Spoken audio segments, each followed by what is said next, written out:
This program features live coverage of an African safari and may include animal kills and carcasses. Viewer discretion is advised.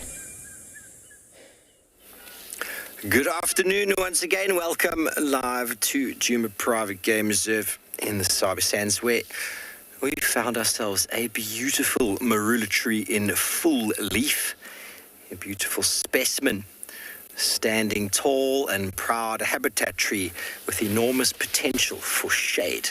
And we've managed to find ourselves a little bit of shade as well because it's rather hot this afternoon. What we're going to be doing is a little bit of a bumble, see if we can find any birds. The birds are very quiet so far because it's a little bit warm. We're just going to be moving around, seeing if we can find what's going on in and around the watering holes. And I'm not alone out here this afternoon. Tristan is going to be seeing if he can find some elephants. Eric in Ngala is going to be doing waterhole searches. Moritz is in Tswalu and is going to be following up on a cheetah coalition from this morning. And then we have Taylor in Pridelands. And we are welcoming you on board your live African safari.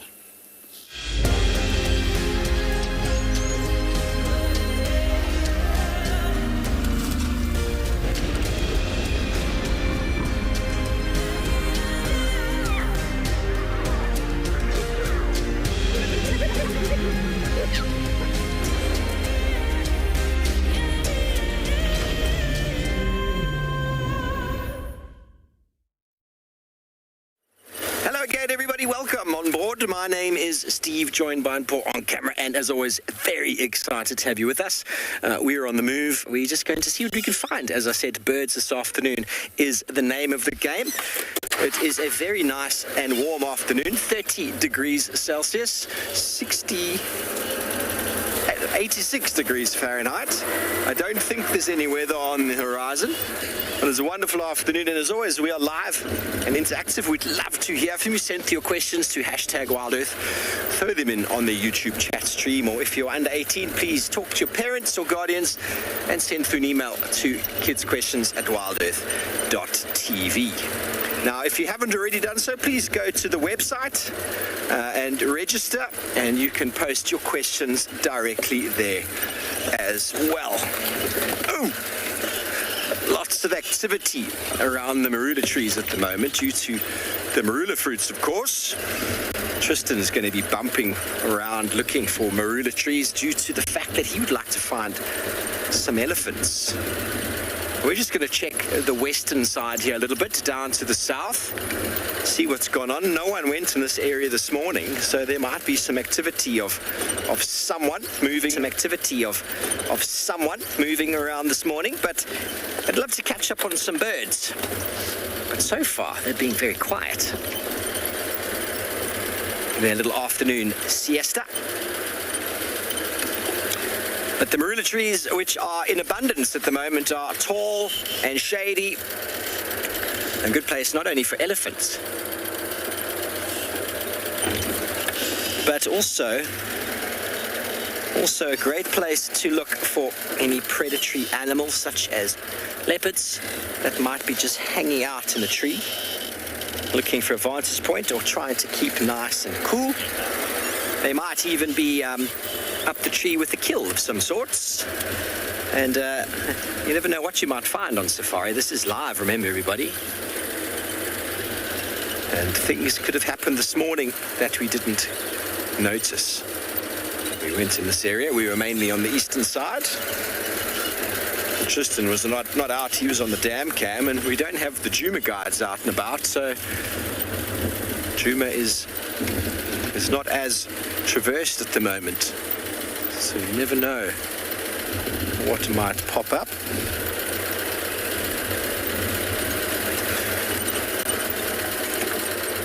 Often what happens with these slow starts is that it explodes with action and activity. Let's just show them a nice view of the distance. Let's have a look at the view over there, shall we? David, what animals like to hang out in the heat? Well, we certainly do. We like to go out and game drive. It's maybe a little bit early for most people to come out. Many game drivers will be leaving in about half an hour or so, or as the comfort allows. But animals that do like it out in the heat, elephants will move out in the heat, but then they definitely move from water to water. But to be honest, most animals are avoiding the sunshine. It costs a lot of energy to move in the heat. And so all of those trees, all of the green you can see in the distance, anywhere could potentially have animals hiding underneath it, just keeping out of the shade. Giraffe and zebra seem to be two animals that don't seem to be affected too much by the temperature, and they'll be moving around. But they don't have the rumination, or should I say the zebra doesn't ruminate, so they're feeding all the time. But giraffe are very well adapted to the heat, so you might find them moving around. Lots of herbivore animals will move around in warmer periods due to the fact that predators are less active. But for the most part, this is generally a pretty slow time of day. Insects are still out and about. Some birds might be active, but if anything, they could just be preening, they could be drinking, and they could also be just hanging out in the shade after having a little bath.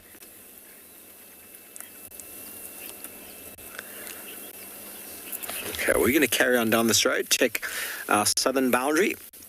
I'm going to send you over to Tristan, who's down the road, to see if he's had any luck at finding his elephants.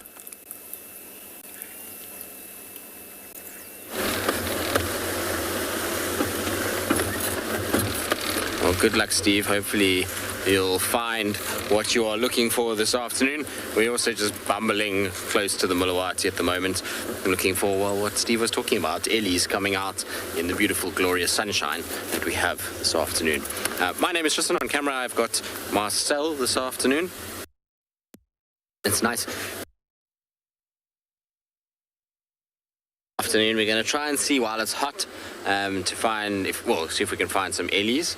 I'm hoping that we'll find a herd somewhere and can just spend a bit of time with them, and then when it gets a little bit cooler, try and start looking for any signs of any of the predators, whether that be lion, leopard, hyena, wild dog, whatever it may be. We'll go and kind of scratch around. But this morning seemed to be quite quiet. I was out for a little bit this morning, and not much was happening. There was tracks for what we think was Tingana or male leopard, but that's about it. There was also lions on Chitwa, but it sounds like those lions went into vessels, unfortunately. So I don't think they're going to be an option for this afternoon either. So we'll just see. It's good weather, so after the rains that we've had, often you find a number of the cats will start coming out to go and remark territories. Their scent marks have been washed away by the rain, so they start to kind of move around. Now, sorry, Rosalind, I didn't get exactly what you were asking about marula trees. Did you get that, Marcel? How big are marula trees? Oh, it really depends on the area and how much exposure they get to tree predators in the form of things like elephants and the likes. But most marula trees that we see in this area, I had a bug that's flying in my eye. There's some on my right-hand side here. The light is pretty harsh, but they will be, most of the trees on my right are probably about, what do you reckon, 20 feet, Marcel? 25 feet tall? Somewhere 10 meters, 10, 15 meters, I would reckon. That's about the height of a marula tree. They can sometimes get these beautiful big crowns that probably span a very similar width as height. They're actually quite a nice tree because they have this beautiful big trunk, and then they kind of spread out in all directions in a nice radius. So yeah, I'd say about 10 to 15 meters in height, and about 10 to 15 meters wide as well. So they're not monster trees, but they are still fairly impressive, and they make for some seriously good trees for the leopards of this area. Our leopards love marula trees in the summer. Tabo, no, never a rock for an elephant. Sometimes in the kind of dingy light, you can maybe mistake a termite mound in the thickets, if it's a dark one after the rains, but never a rock. Rocks aren't really big enough, particularly in the area that we are in right now, to be mistaken for elephants. I've mistaken rocks for hippos in water, for rhinos. I've seen even lion tree stumps, but never an elephant rock. So, no, unfortunately, I haven't.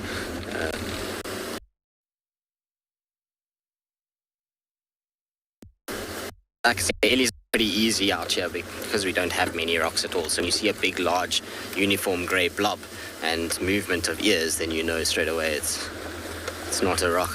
Well, in fact, you know straight away that it's an elephant. Sorry, doves. Disturbed your day. This grass is just getting ridiculous. It feels like it's just growing every time kind of go out and drive. We're driving past some guinea grass just now, and the grass must have been close to about 4 to 5 feet tall. And in fact, I think if we put James Hendry through that grass, we might lose him, which would be very, very sad. We wouldn't want to lose James. So we'll stop him from walking through that one section of grass. There's some white-faced whistling ducks that are taking it easy on the edge of Twin Dams. Just wanted to get out my bino. It's always good when you're at a waterhole just to get out your binoculars and have a little scan in all the little grassy areas around the edge of the dam, because sometimes you can pick up some cool little things moving about. So far I've found 2 blacksmith lapwings and 2 3-banded plovers that are also on the banks, just like the white-faced ducks that are sitting there. Those white-faced ducks are clever though, they've got a bit of shade.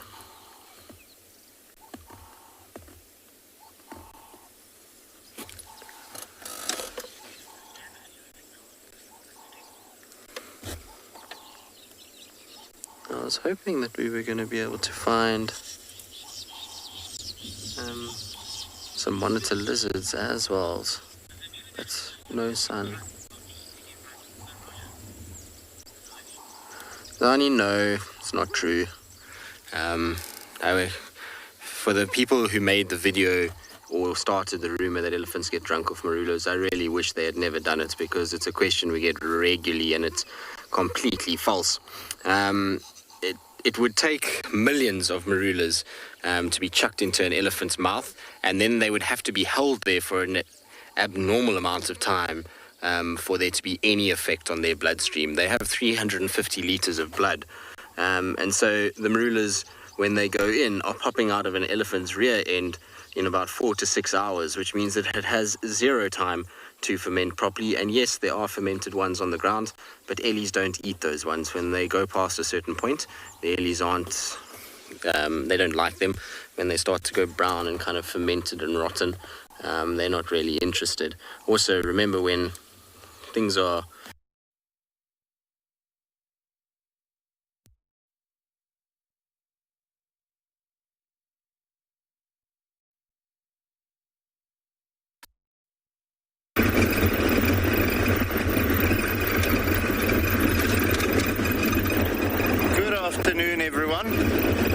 beautiful afternoon here in Tswalu Kalahari. We wanted to go and have a look at what the cheetahs are doing, but didn't manage to relocate on them. From the get-go, we said, okay, we're not going to spend too much time. If we find them, we find them. If not, we're going to come to the dogs. By the way, guys, my name is Maurits. Behind the camera, we've got Craig. So yeah, the main plan for the afternoon was always to go for the wild dogs. However, we did say that we wanted to go and have a look and see if we can possibly find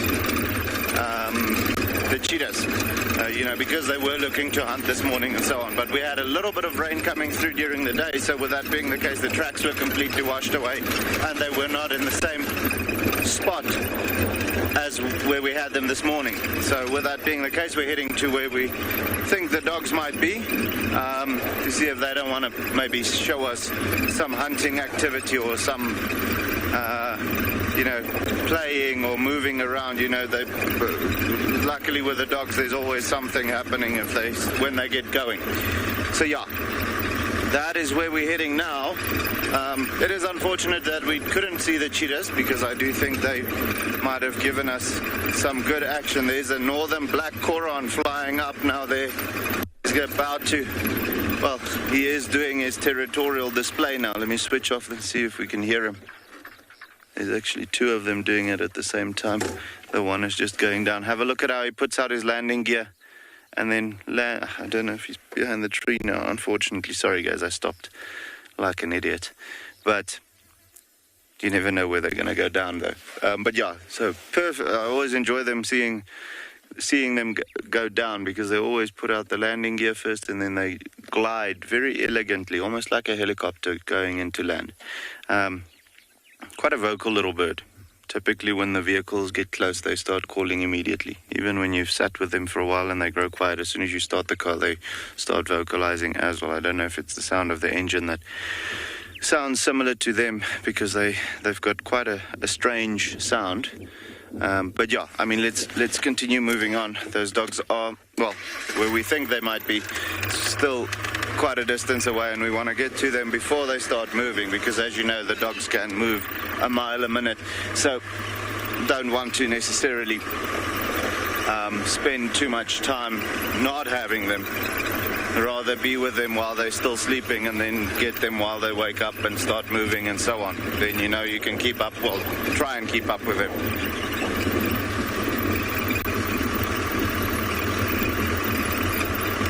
Sansa, so we don't necessarily know where the animal species are located, but we do know, you know, from the game drive vehicles going out and seeing certain animals in certain areas, and say, you know, like the cheetahs this morning, if there's someone that wants to go and follow up on them, I at least know where they were this morning, and I can give them an update as to where to start looking at least.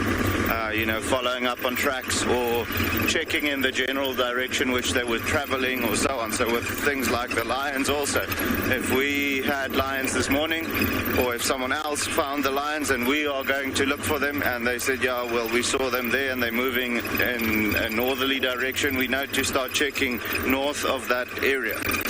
So we don't necessarily have a GPS location on each of the animals. Some of the endangered species, like the wild dogs, are collared, but that's more for the conservation team to keep track on them. So we don't necessarily have locations, and it also only updates once a day, so they can move. Let's say the signal goes out this morning. By the time that they go static, the signal or the pin which was given and where they are going down might be 10 kilometers away from one another. But yeah, guys, we're going to continue moving towards where we want to start looking for the dogs. For the meantime, we're going to send you over to Taylor, okay?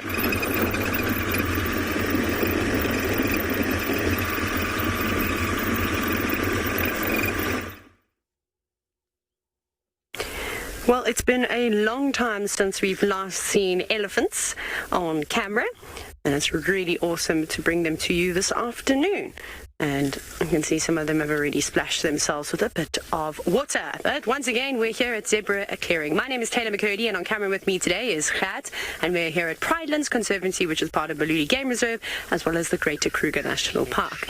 Now, we've managed to find ourselves just a small gathering of elephants, and you can even see, look at the tiny little baby that is amongst this herd. We've actually been really, really lucky, so I'm just ducking. We've been seeing lots of little babies. I don't know if they're the same ones. Hello, big girl. Hello, Gogo. Sorry, I now just have to sit up to watch this elephant. The big cow is coming up to the car. She's just feeding. And if you remember from the sunrise safari, we were looking at some zebra and impala that were here on Zebra Clearing. And I mentioned to you that there isn't much grass growing, but in fact, there's quite a few different weeds. So it's difficult for them as they have to filter through all the unfavorable food and look for the nice grassy stuff. And I think that we just happened to park on all the grass this afternoon. Hello, girl. Sorry, everyone. I apologize if my head comes into frame. You can see little ones using mama's shade. Hey, big girl. She's very quietly just walking past. Do you want to eat in the shade? We've actually stolen her idea this afternoon. We parked ourselves in the shade just so that we can enjoy the sighting for a bit longer, because I'm not going to toss myself full of muddy water. to keep myself nice and cool, as the elephants typically do. Hello, girl. But you can see she's super relaxed with us. She doesn't mind. She's quite happy to eat. She's even bringing the little ones right around us, which is awesome. We are so spoiled in these areas to have such amazing, peaceful sightings with the elephants. And that's, of course, just years and years of constant good interactions on vehicle and on foot in these wilderness areas. She's lovely though. Mikanova, oh, this is a tough one, but I don't think that elephant bulls are able to recognize their own offspring. Because if there is a cow in estrus, for example, it might not just be one bull following her or, trailing her scent. It might be a couple of them. Now, one bull might mate with a female, and then who knows, another individual might mate with her too. So I think it's quite difficult to say. Also, elephants have home ranges, so they don't have territories. They don't mark and defend one area. They'll move huge distances to find new feeding grounds and fresher water sources. So, they could say, for example, this herd of elephants could be on pridelands, and then they could disappear completely for, 4 or 5 months or even a year. Maybe they move into Mozambique. Who knows? So, no, it's not staying in the same area and seeing the same females all the time. So I don't think that they would recognize their own offspring. They definitely would be able to recognize other individuals from past experiences. Elephants have a phenomenal sense of smell. They've also got a very well-developed brain. And I'm so sorry, I have to sit up. I can't actually put my head down with these elephants so close. Sorry, cat. This is just how it is. You're going to have close-ups of my face. The reason why I cannot duck around is because with the close, I need to make sure that I can see her body language at all time. So what often we'll do in a sighting is we might have to lay flat and look at monitors, and then our cameraman will film for us, and we try and dodge our heads from popping up in the view. But sometimes it doesn't always work, and we have to remember that these are indeed wild animals, and that's what's, I suppose, so fun about a live safari. Hey, is nothing is rehearsed and staged. You can't just have the good bits. You get the good, bad, and the ugly. Well, maybe not the good, the bad, and the ugly when you're on safari, but it's quite an epic experience when things don't go to as you planned them to be. Marianne, yes, that little elephant is very sweet. You can see it's not quite interested in us. Hello, big girl. It's playing in the long grass with its siblings. Look at this cow's now, unfortunately, blocking the view that Gert is trying to get. Hey, big girl. You can see she's very relaxed with us. She doesn't mind. Now she's going to lead the little ones right in front of the car. And there's that tiny one. I'm trying to figure out who the mother is, because this little one doesn't seem to be hanging about with any adult female. These are all youngsters that are maybe only, oh goodness, about between 7 or 8 years old, I would say. Maybe even just a bit younger than that. And then there's a slightly older cow over there, but I don't think she's the mom. But there is another big cow at the back that's slowly making her way, and she's got swollen mammary glands, so I think she might be the mother. I don't think it really knows what it's doing with its trunk just yet either. It's quite young. I'd say only a few weeks old, maybe even only about 2 weeks old or so. It looks that young to me. It's very fluffy still. Hasn't got that pink tinge to it anymore. Gert and I did see a brand new baby elephant yesterday that I'm pretty sure was born yesterday morning. Oh, here come the troublemakers. This is always fun. Hello, boys. This is a funny elephant because this is a young male, this one here, and it's exactly like Susan because it's got a hole in its left ear, but doesn't have the tusks that curve around. Susan is my favorite elephant. Chris, you said you wish you had your own elephants. Oh, you say that. But a fully grown elephant will defecate every hour. So, I mean, good luck. Unless you have a gardening company of some sort and you could use all the compost. Not that you'd really want to use elephant compost because they eat lots of different types of plants. So you're going to get lots of seeds and different things in there, and that's not really good when you're trying to fertilize vegetables and keep out all the weeds. It's not like a pure fertilizer, if you will. So, yeah, good luck with that, hey? And they eat lots, 5% of their body weight every single day, and they live a really long time. So you're definitely going to have to put an elephant into your will. And I don't know if you're going to have anybody willing to take on the responsibility of that. So perhaps it's best we just leave them out in the wild. But this is a lovely, lovely group.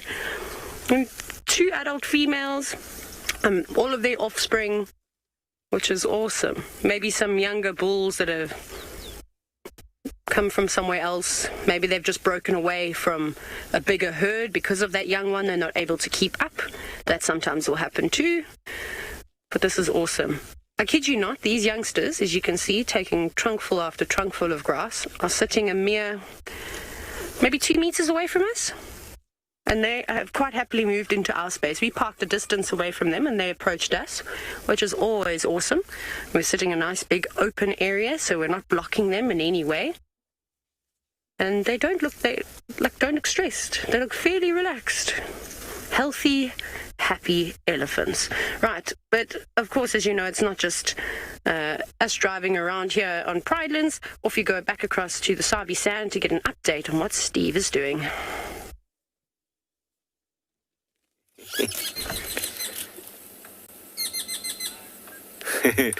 Welcome back, everybody. We've got a kingfisher calling, brown-hooded kingfisher. But we're just having a look at these little pans and little mud wallows around. Ecology of the area is quite something at the moment. All the pans and puddles all over the reserve are full. So finding animals is quite tricky due to the fact that there's water everywhere.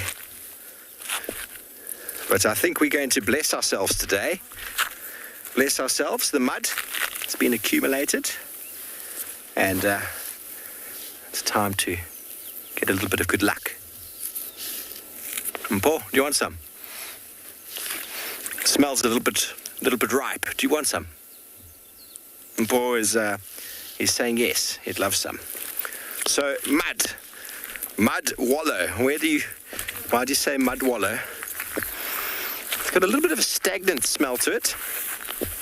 I've given myself some war paint because we're now back in the vibe. Now look at the coloration of this versus the soil that is here. Let me try and get a little bit more of it. Our soil that is here is very sort of sandy. Can you see the color? Versus this, it's very muddy. Look at that, so beautiful and muddy. My hands are filthy now. So you cover yourself in mud, and it's a great way to keep the flies away from biting. And also because the mud will cover the skin, it's also a good way of eradicating ticks and parasites in the body because they suffocate. And if they suffocate, they then obviously have to let go, and then they're easily rubbed off. It's very difficult to get a tick off that's sort of holding on quite tight. So mud, very good for biting flies. There's lots of stories of people who've been lost in the wilderness and the biting flies in the sun starts getting very, very harsh. You don't have sun cream, you don't have clothes perhaps, maybe you're dehydrating. Cover yourself in mud. You'll be able to keep the biting insects and animals away. Well, not all the animals, but the biting stuff, and in the sun works as very nice sun cream. Now, the mud holds the water quite strongly, and the mud is all over the place. The mud is actually derived of clay, and the clay comes from the particles and it's washed down. So we find mud normally down on the lower lying areas of the landscape, not on the top. The top areas are normally the sandy areas. The water runs through the sandy areas and it picks up the particles, the salt, the nutrients and the clay, and that gets washed all the way to the bottom of the landscape. And clay is very good at holding water, so where the clay accumulates, you'll get these little muddy wallows and pans. And along these areas, we'll find rhino, elephant, buffalo, and warthog. And Paul, he wants some mud. Darcian wants some mud on his face. He's being very violent behind the camera in his negative response to the mud. And Paul, do you want some mud on your face? He's going, I gonna. I'm going to go wash my hands quickly because I don't think I can carry on like this. I probably could, but it would just get everywhere. So it's rinsed it off. It's a form of erosion, everybody. You wonder if you've heard of the term erosion before? Erosion is the movement of soil from one place to another. And I moved it, and I took it back. But now I'm going to be putting some on my face, take it with me. So we're in the process of headlong erosion.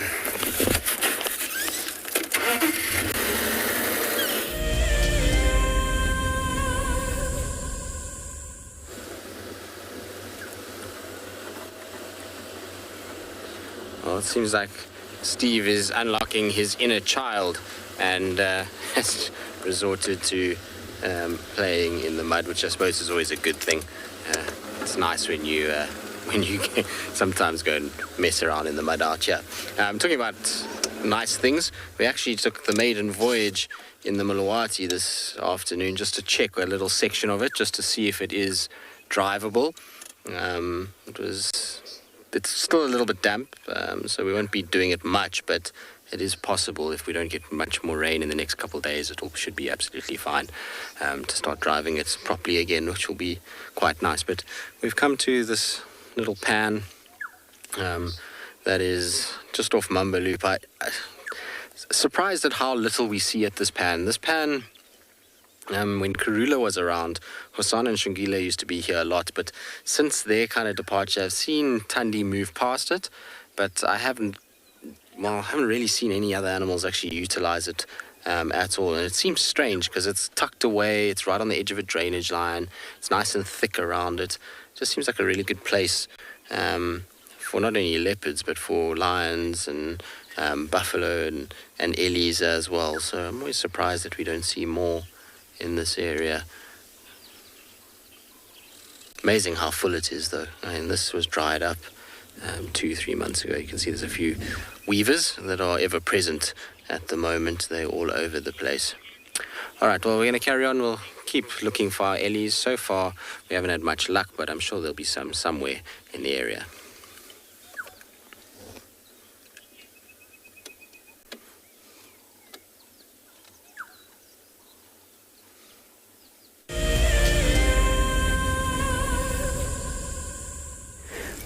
I wonder what he is going to be looking for. Oh, no, never mind. I know, leopards, as he normally does. So we've just got the view of the back end of the elephants at the moment. I feel like there's a few of us that are quite predictable. I spend my life searching for elephants.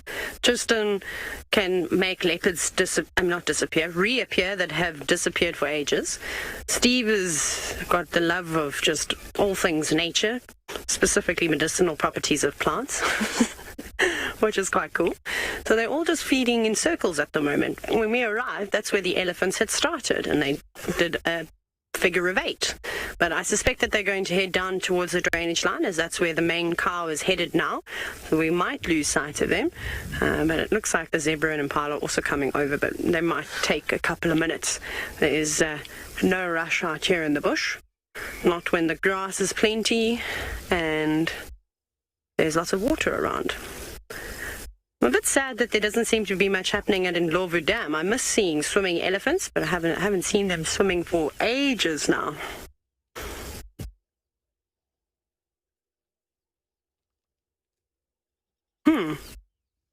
Mrs. Jason, very interesting question from you. You've asked, what other animal can a baby elephant be confused with in size? A baby rhino, maybe? I don't know. Well, I'll tell you a funny story, Mrs. Jason. So sometimes what happens when you're out on safari, you'll have a big open plain and there'll be a number of different animals sort of feeding. And there's often white rhino, as we know they like to eat grass and they're bulk grazers, so they spend a lot of time in the open areas. And if there are any warthogs around, people often shout, "Oh, baby rhino!" But of course, it's not a baby rhino, it's just a warthog. So you can get warthogs confused with baby rhinos, but I haven't heard of anybody confusing baby elephants. But I say this, if I go on safari with my mom, it'll only be a matter of time before Bossy Donna says something along the line. She might call a small rock baby elephant, who knows. But no, it's quite difficult. I suppose the thing that gives them away is that long trunk, hey, and those massive ears. There's a few things that sort of same the same like that. Actually, there's nothing really out here that is like that. I'm just playing about at the moment. That little one is just enjoying trying to learn how to use its trunk. It's very sweet. I don't know if we've seen this herd before. I'm just looking at the adults. So I was telling you a bit earlier that we saw a new elephant. Now that herd is just to the south of us. So I'm hoping we can go to them. Now, Sussex, you've asked about sort of animal behavior and what type of body language do I use or do I look out for in elephants. So the thing you need to obviously worry about is when animals come close to your vehicle, you are at risk of them, if all of a sudden their mood changes, that they're now exceptionally close to you, and how do you react in this sort of situation? So some animals will do something called, and elephant bulls are notoriously good at it, and do something called displacement behavior, where they almost pretend to feed. So they'll pick up things and they'll slowly creep closer to your car, but they look like they're relaxed, because if an animal's eating, surely it's relaxed, right? The last thing that they would carry on doing is, if they weren't very happy, is carry on eating. This one's now playing with a stick. It's like a wishbone stick. Try and break it. Anyways, so I would look out for that, because bulls like to do that. Otherwise, what cows do, and I'm more worried about an elephant cow in a sighting with a breeding herd. She's a lot more protective over the members in the herd, is watch what their ears are doing. Obviously, elephants flap their ears a lot on hot days, as they're doing at the moment, to keep themselves cool. So don't worry, that's not an agitation sign. But normally when they have their ears sort of stiffened and flared out to the side, they'll keep them stationary. They'll also raise their head slightly. And then some subtle signs that are not so obvious, like a big head shake, which is obviously saying, leave me alone, I'm annoyed, is the stiffening of the tail and moving it away from its body. You look out for that. The tail tells a lot. We know this with the cat species especially. And yeah, those are sort of some prominent ones. I mean, if you see an elephant cow shifting all her weight to her back legs and dropping her head, and then almost lifting her front feet up so that they're on the, if you will, the heel of the foot, you should probably consider moving out of her way. She's not very happy. So when they start doing that, when they start tusking the ground, they are very unhappy. Now, some of you might say that have been watching the show for quite some time, but hey, that's what Susan does all the time. Now, Susan, this is a young elephant, and she's very confused at the moment. She doesn't quite know what she wants in life, and she's got lots of hormones going through her at the moment. And so she exhibits this behavior, but it's more playful than anything. She's now settled down, of course, but Susan, well, if Susan was a big elephant cow, I'd be terrified. I definitely would have moved out of the way. But it was important for us to not teach her bad habits of, like with the bulls, moving away too quickly, because then she might learn to chase the cars, because she was trying to intimidate us and assert her dominance over us. And that's what these little elephants will sometimes do, like this one.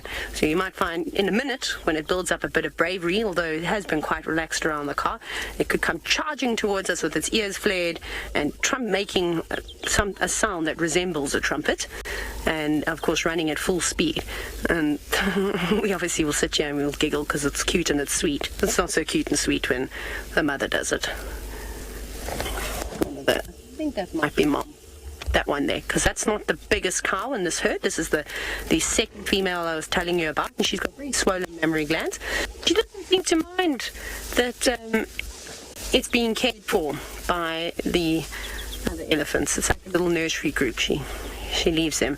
And those younger elephants in the herd, just under the age of 10 or so, are very protective and spend a lot of time with the little ones. Just a quick splash of mud. So there we go. Did you see how she shook her head there? Now she's moving the little one away. That's because there's a young bull that's just come over, and he's going to be quite inquisitive. There you go, going over to say hello, and he doesn't appreciate where he's putting his trunk, but this is how elephants greet one another. You can see he's sticking his trunk straight into his mouth now.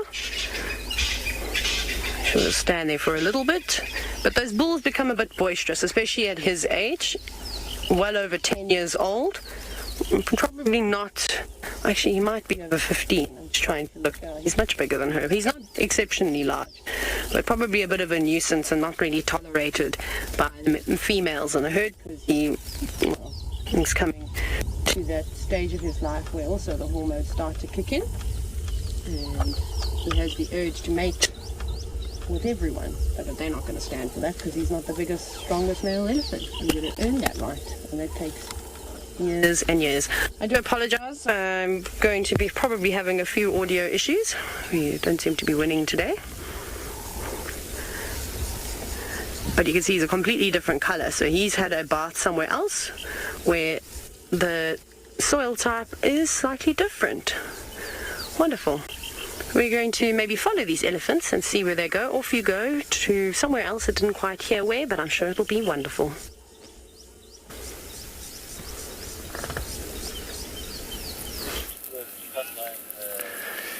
Follow the elephants. Where shall they lead?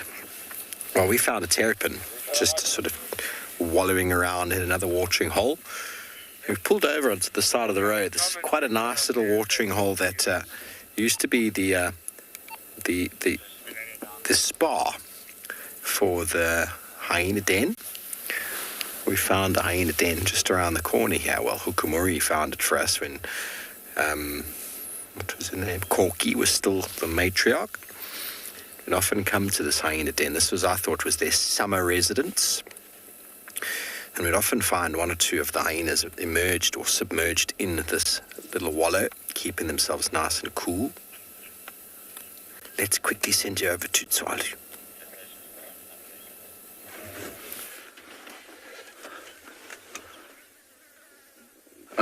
Should I go a little closer? Alrighty, guys, so I'm going to just get a little, well, try and get a little closer. We've just found the dogs, and it looks like they might not be hunting this afternoon because their bellies are so full.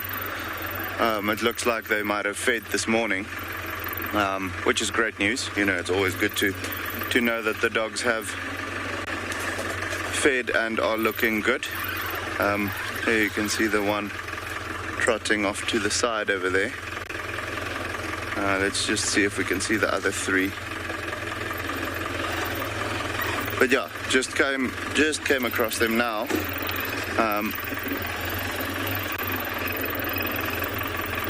And very happy. We were wondering whether they fed in the last day or so, because we've seen quite a bit of movement, you know, from sighting to sighting as to where they were heading. So definitely a lot of activity from their side, which typically means that they're either exploring, you know, looking for possibly a den site. You know, it is getting to that point where it's almost March, so that's when they normally mate with each other, and so they might just be looking around to see if they can't establish where to make the den site in June, July, when they are due to start having their pups. But yeah, very happy that they're looking nice and round at the moment. Let's just see.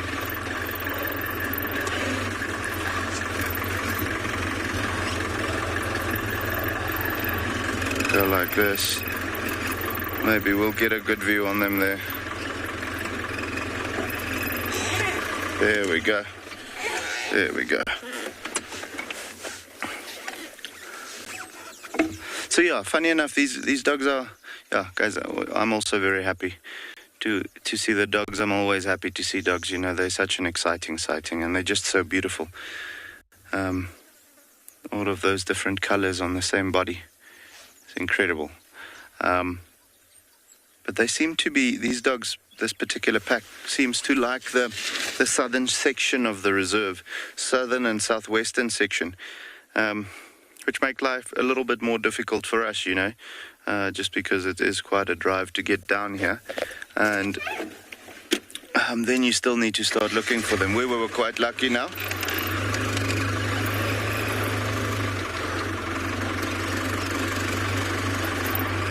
Alton, you broke up there a little bit. Just repeat that question. What is? Oh, here's the carcass which they were feeding on. They killed a warthog. Here you can see it. I'm going to try again. Alton, I think, Daniel, I think if you, yeah.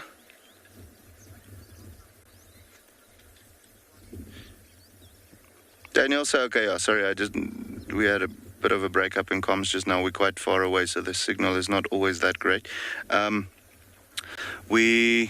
Our wildlife population at this point, we've got this pack and then the natal pack that they were born in. However, ideally we would like only one pack of wild dogs in Tswalu, just because they have quite a big impact on the reserve. So with them hunting so prolifically, so with that being the case, we'll have to see hopefully they'll rejoin again, these guys. But yeah, so we're going to continue following them. I'm very happy to see that they've fed on a warthog that's, the perfect sized animal for them to be feeding on. But let's see what the dogs are doing. I don't think this warthog is going to do too much anymore. So let's see. They've properly finished it though. Let's go find these dogs again. All right, guys. So yeah, we're going to try and.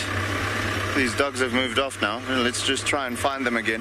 While we do that, we're going to send you over to Steve, which is at a waterhole at the moment. Okay. Welcome back to the Royal Spa, where Terrapin's loving life, always camera shy. Now, the reason why I've pulled over to have a look at this little pan is I had a lesser moorhen here last year. Lesser moorhen is one of those very special birds that you don't always get to see. And if we just have a look at the edge of this little mud wallow pan, you'll notice what we would term rank vegetation. Sort of long vegetation on the side of water. Corn crakes themselves, moorhens. That's the sort of vegetation that they like to hang out in. So snipes, quite a camouflaged, well-concealed sort of area. And we had a lesser moorhen, which we didn't get on camera, and I came back quite a few times to try and show you. I believe one's been seen again recently, so I'm going to do my best to try and get that on camera for all of you, but so far no one's snuck out. The other reason is that quite often these little mud wallows are a good place to get little birds coming down to drink, but it seems as if no one's that interested today.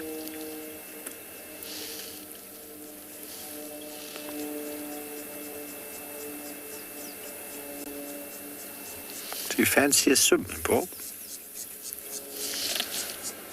We were just discussing before how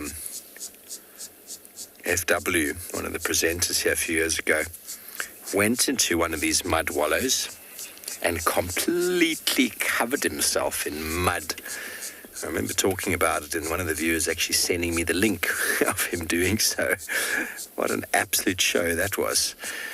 Suzanne, you want to know what my favorite water bird is? That's a good question. African. It's the Pell's fishing owl, of course.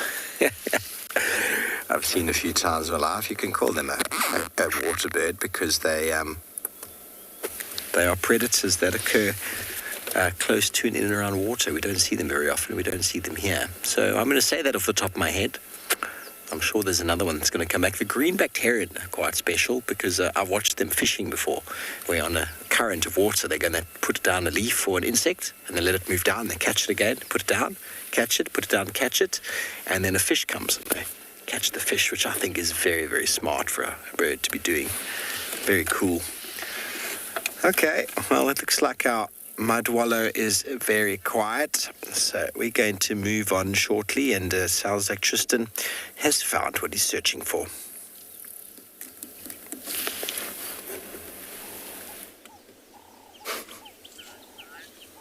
Well, we did have an elephant. I'm afraid it's now disappearing into the thickets.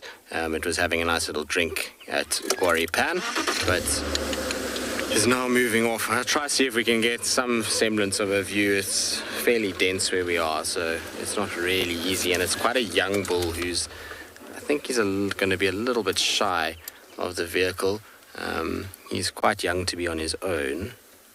I think it's just him. I haven't seen any others that are around, so at least we found our Ellies. Levi, so you'll find that these guys are able to, well, ladies, should I say, not guys, are able to have their first little calves at as early as 12 years old. So it's pretty early on in life. The males typically are not able to breed because of the fact that there's bigger males until they're in their 20s.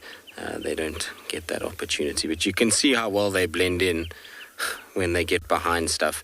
That grey coloration does pretty well when there's a lot of leaves and branches of trees and kind of tree stumps, but unfortunately there's not a very good view anymore, is there? I think I can hear another one to the left here. Let me just go forward a little bit and see.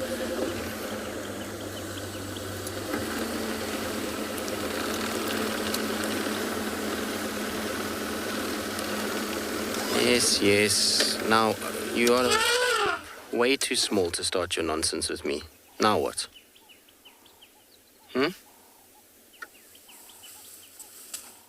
After all your shouting, now you're going to hide behind the bush.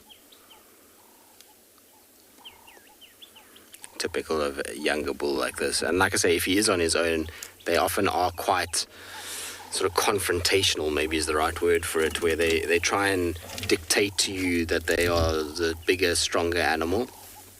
And when you stand your ground like this, they then get a little bit confused and don't know what to do. And that's why he's kind of turned his head behind this wattle, is in order to just kind of watch us from behind there and then reassess what he's wanting to do. You'll find when they do that, they also start to feed. It's displacement behavior, as they start to try and figure out whether or not we're a threat. And once they've decided we are not, there you can see moving off away from us. And I'm pretty sure if I had to start the car, he'll turn and come back again, just to prove that he's a big elephant. Coming from Brown Ivory clearing to join East-West Kalahari, so it's okay. Why do you keep wanting to hide, boy? Anyway, like I said, let's leave him there. Marcel is clearly not in the mood for us today, so we'll leave him be. Let's see if there's not this other one here somewhere. Alright, so we've got no sign of this other elephant. Maybe I was just making it up in my head, being ever hopeful. In the meantime, let's send you across to the rarest, or most endangered, of the carnivores that we get here in Southern Africa. Okay, guys, so yeah, they're a little indecisive at the moment. I do think that they want to head towards the waterhole. Those bellies are very full, so they are going to be nice and thirsty. Not that the dogs really need too much water after a nice kill like that. They would have consumed quite a lot of blood with it being such a fresh kill. So a lot of moisture being obtained, but as you can imagine, also they lose a lot of moisture when they do all of these hunts, especially being so energetic. As you can see, look at how they're moving already. So with that being the case, they do occasionally, well, not so long apart, would want to go to the waterhole. They're heading straight in that direction now, so I do think that's what they are looking to go for. Even if it's just to cool down, the dogs, they are typical dogs, so they love the water. And with that being the case, you'll find them taking a swim every now and again as well.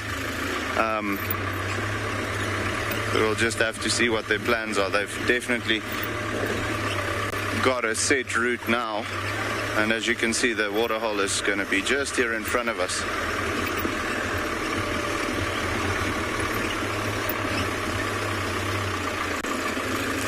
David, you're absolutely right. The wild dogs here are amazing. We're very, very lucky to have dogs in this area because of the terrain. The sightings are always incredible. Here they go there in front.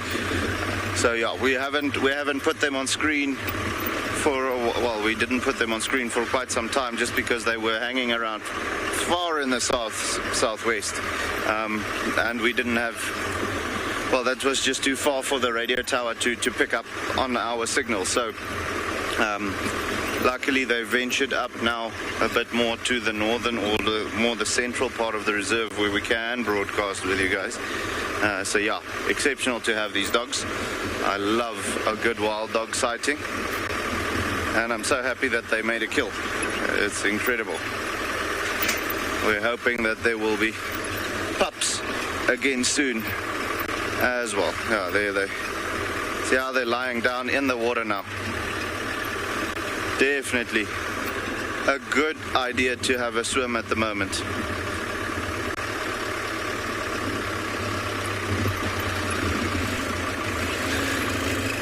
So yeah, guys, with the dogs, it's always nice to see them around the water as well. I'm going to stop now. Just get into the shade here. There we go. Always nice to see them at the water, because there's always some excitement happening. You know, they, like I said, they enjoy the water very much. So look at how beautiful that is, with the butterflies flying around them as well. And as you can imagine, there's quite a lot of body heat being created now with them having such full bellies as well. So it's absolutely necessary for them to cool down a little bit. There we go.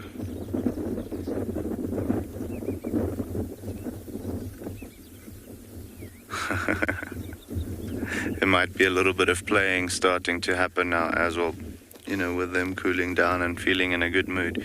Especially having full bellies, they're going to be full of energy. That's the one thing that you will never be short of with the wild dogs, is energy.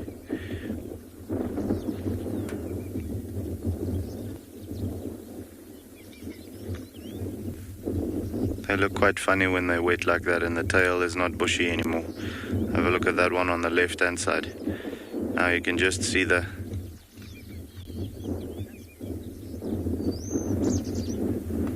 beach bunny. Yeah, it's a special sighting to see them in the water. Like I said, the dogs, they love the water just like hyenas. Okay, hyenas are not dogs, but same behavior most of the time. And they will, whenever they get the chance to, they'll, on a warm day, take a dip in the pool. Just to cool down a little bit, or even just to play, you know. I'll have to.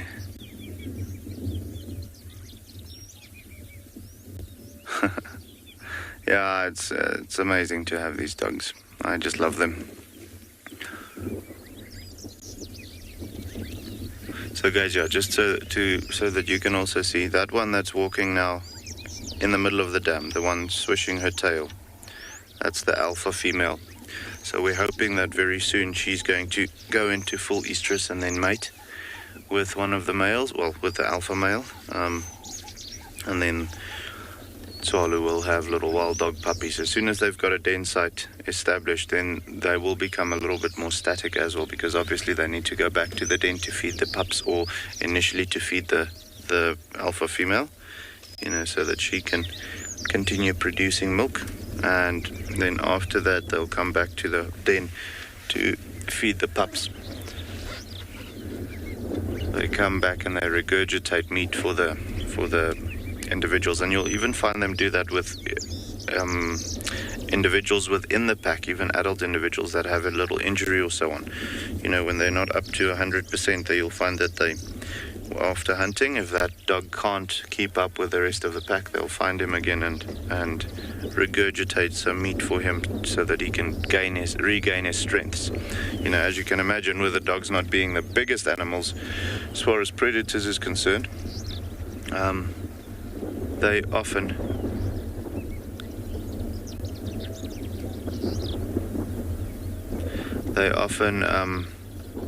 need as many individuals in the pack as they can. Vita, yes, that one dog, all the dogs actually have collars on them. So the one has a satellite collar, which the wildlife or the conservation team uses to track their movements, see how they're doing and so on, with the dogs being so highly endangered in South Africa.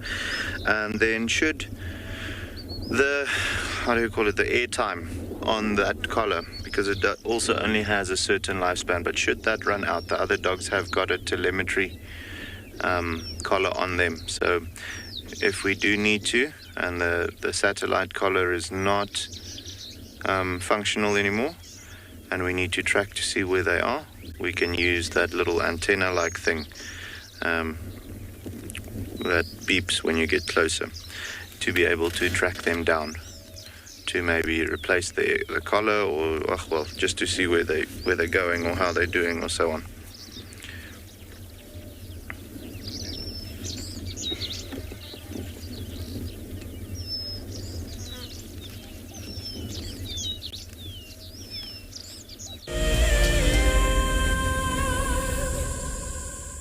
Do you dream of traveling to a far-flung wilderness location where life continues as normal? A place where you can escape to nature and breathe. If you become a Wild Earth explorer, then this could soon become a reality. Subscribe today and stand a chance to win regular travel prizes. Wild Earth Explorers, it's in your nature. For the month of January 2021, we are offering a chance to win a unique Wild Earth expedition to the magnificent Tswalu Kalahari. From the ancient quartzite Koranenberg Mountains to the southern Kalahari's red sand dunes, Tswalu offers what travelers crave most: space and time. The winner will explore this landscape in a vehicle, on foot, or on horseback, with a chance to go behind the scenes with Wild Earth and of course meet the meerkats. The prize includes a 3-night stay for you and a friend at the luxury Motse Lodge, including flights from either Johannesburg or Cape Town. Open to all Wild Earth explorers who have signed up before the end of January 2021. Terms and conditions apply. Hi, I'm Kyle, and I come to you live every day here from Tswalu Kalahari in South Africa. My favorite animal in the Kalahari has to be the aardvark. Its unique appearance, its ethology, and as well as ecology within this vast ecosystem is amazing, and something that I have been really lucky to experience on foot here at Tswalu. Catch up with the guides daily here on Wild Earth.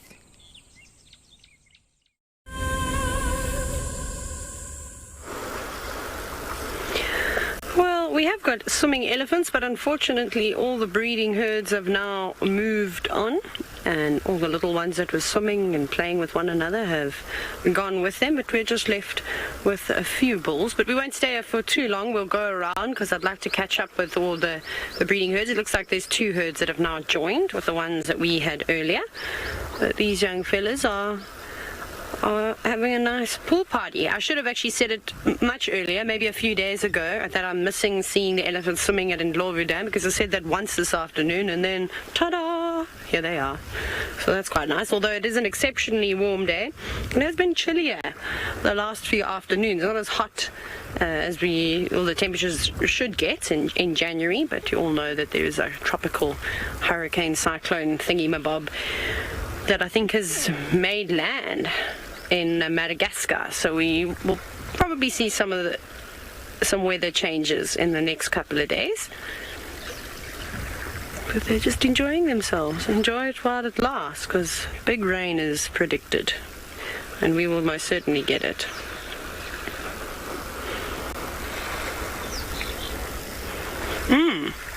Fred, this is a really good question. I don't actually think anyone has ever asked this before. Well, not to me. You've asked, is the elephant's ear hole in front or behind the ear? So it's going to be difficult to see now because we've got elephants moving around, but we'll use these 2 as an example. So you can't really see it. If it puts its ear flat, it's a tiny little groove. There we go. Can you see where that big shadow is being casted in the middle of its head?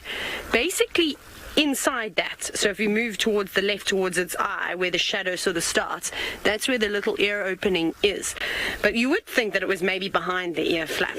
So it is exposed. although obviously there's a canal similar to ours. I mean, an elephant's ear is almost like ours if you not really, but you get what I'm trying to say. Obviously their lobes are much thinner and more sort of stretched out. They don't have as much cartilage in their ears. There's just that thin rim of cartilage that runs on the sort of top piece and then tapers down. And then it's completely flat. And look, there's more elephants coming over the top of the hill. Who have we got? Do we have breeding herd, or are they the bulls? No, it just looks like a couple of bulls. That's very steep. You're not going to be able to go down here. Now, with all the rain that we've had in the Ndlovu Dam, turning into Lake Ndlovu, because it's so filled with water at the moment, it's going to be difficult for the elephants to slide on down. But I can see, just off to the left where Gert is now, where that fallen tree is, it looks like the elephants have been using that. You can see the scuff marks from where they've slid on down, so it might be quite entertaining and worth a watch.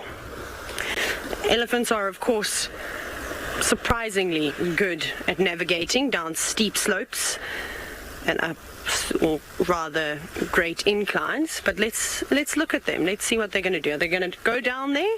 Nope.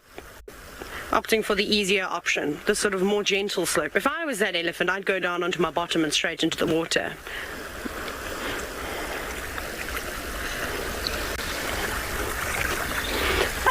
So Craig, I think this can vary slightly, but if we look at that herd that we just were watching a little while ago, maybe you did catch it close towards the beginning of the show, with regards to the sexes and how the percentages are in those herds.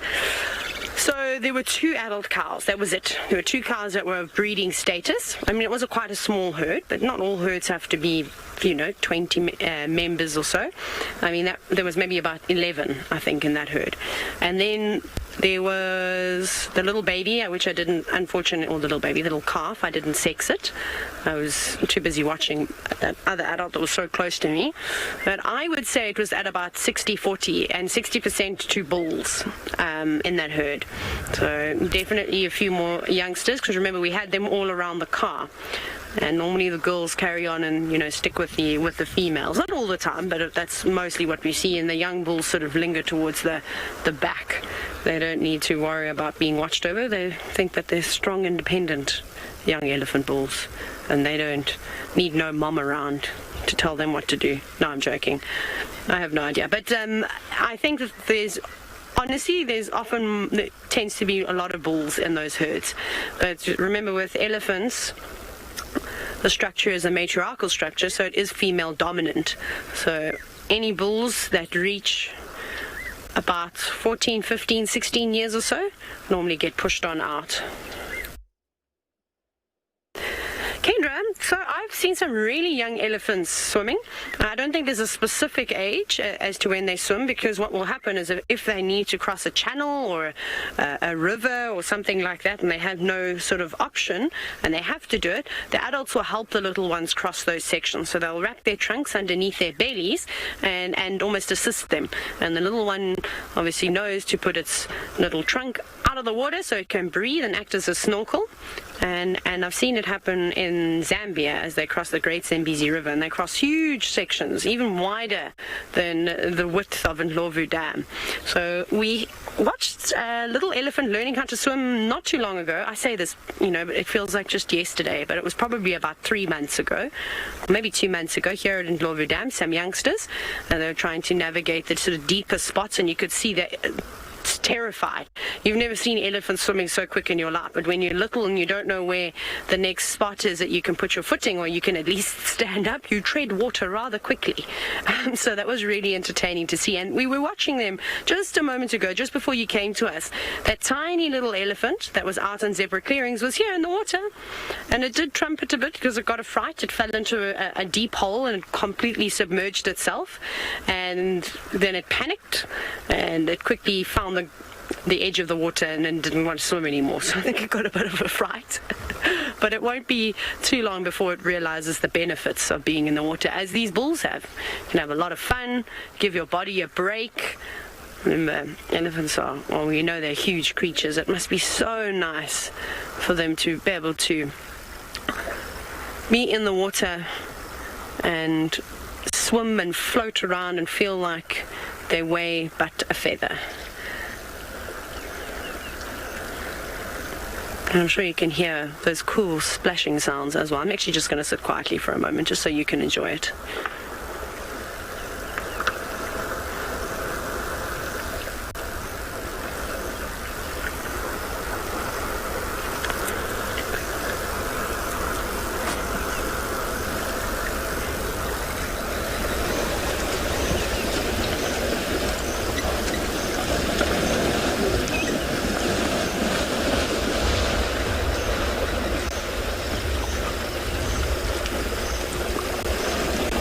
Honestly, this is what we do most of the time on safari, is we just sit quietly and watch and enjoy.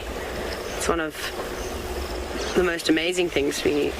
Unfortunately, you aren't able to use all your senses. You can use your sight and your hearing, but you don't get the different smells out here, which plays a huge role in a safari experience. And then, I mean, we're lucky that we've got these amazing mics on these cars, these ambient mics that can pick up the sound so well. So if you've got surround sound at home, it must be epic to listen to the elephants splashing around and hearing those tusks clashing.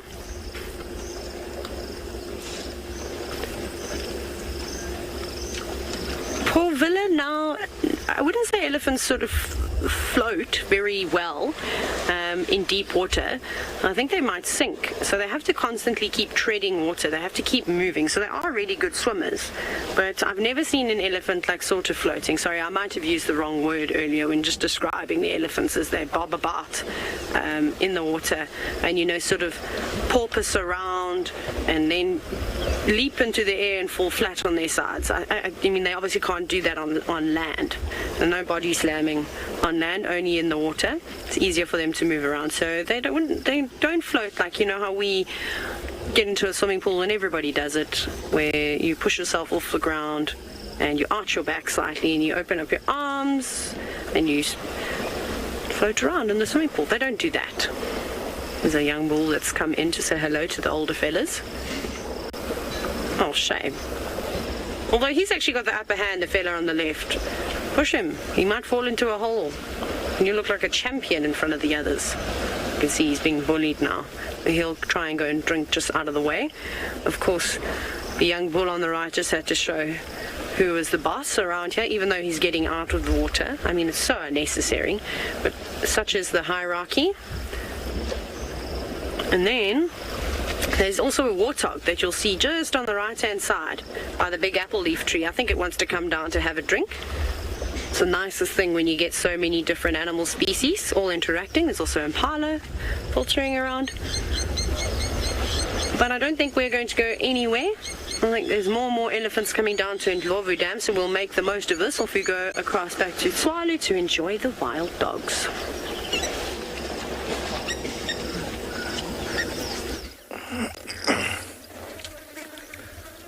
Okay guys, so yeah, they seem to have cooled down sufficiently enough now, so you can see they've gone and chosen a shady spot, which I think is a very smart thing to do, especially with those round bellies. There's absolutely no need for them to be moving around at the moment. You can just see the clear division in the ranking order at the moment. The alpha pair lying together and then the beta pair here on the right hand side lying together as well. There definitely seems to be quite a dominant reaction from the alpha male towards the beta male. It might be that they've just established a ranking order between one another, and he's still just enforcing that, making sure that the beta male gets the picture, you know. So whenever the beta male comes close to the alpha female, that alpha male comes and he shows his power or his strength, not necessarily biting the beta female or doing anything like that, but definitely coming closer and, you know, just trying to intimidate him. Obviously the alpha male knows that they need that male very much. Cody, so typically the dogs have 3 different colors: white, black, and then that yellowish color. But then the yellow can be shades of yellow. You sometimes find it being almost an orangey yellow, and then other times of a bit more of a tawny yellow. So specific colors, definitely 3, but you will find different shades of yellow on the dogs. But yeah, those 3. And normally it's better for them to not have as much white. You know, as you can imagine, there's a lot of negatives when it comes to having white on your body in the bush, especially when you're trying to hide from your prey species. Having a flash of white or a blotch of white on your face or something like that will be quite obvious for something like an impala or anything that has relatively good color vision, or even if they don't have color vision, you know that white's going to register very quickly as a bright color in the bush, so they'll be spotted a little bit easier. So typically you'll find them having it on the tips of their tails, which is quite important because they use the tips of their tails to keep track of one another. We say it's their follow me sign. You'll find with lions, they've got the black tips on the tail. With leopards, they've got that white fluff underneath the tail. Kudus and those types of things, same thing, but they hide theirs. The dogs don't really hide their tails. The tails are down, though, when they are busy stalking or so on, but as soon as they start the chase, the tails typically flick up, and that's how they keep track of one another, because they use endurance to run down their prey. The chase can sometimes continue quite a long time. So with that being the case, they need to know where each other is, just to not lose one another, well, for too long. They do contact call and all of those things, but as you can imagine, when you're hunting, while you're running at, let's say, 60 kilometers an hour, there's not really time to contact call the whole time. Or, you know, if you're running at that pace, you can't necessarily take a breath of air to make a sound. So yeah, guys, while they're doing nothing, we're gonna send you over to Steve so long, okay?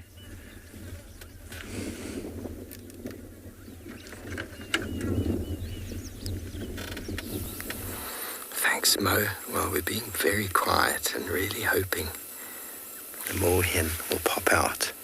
Also being very clever. We found some lovely shade here, and sitting in the shade waiting for the birds to arrive, we've set up a little bit of a tree, sort of understanding and description. So for those of you who've maybe struggled in the past with the trees and how to identify them, I'll give you a little bit of an understanding.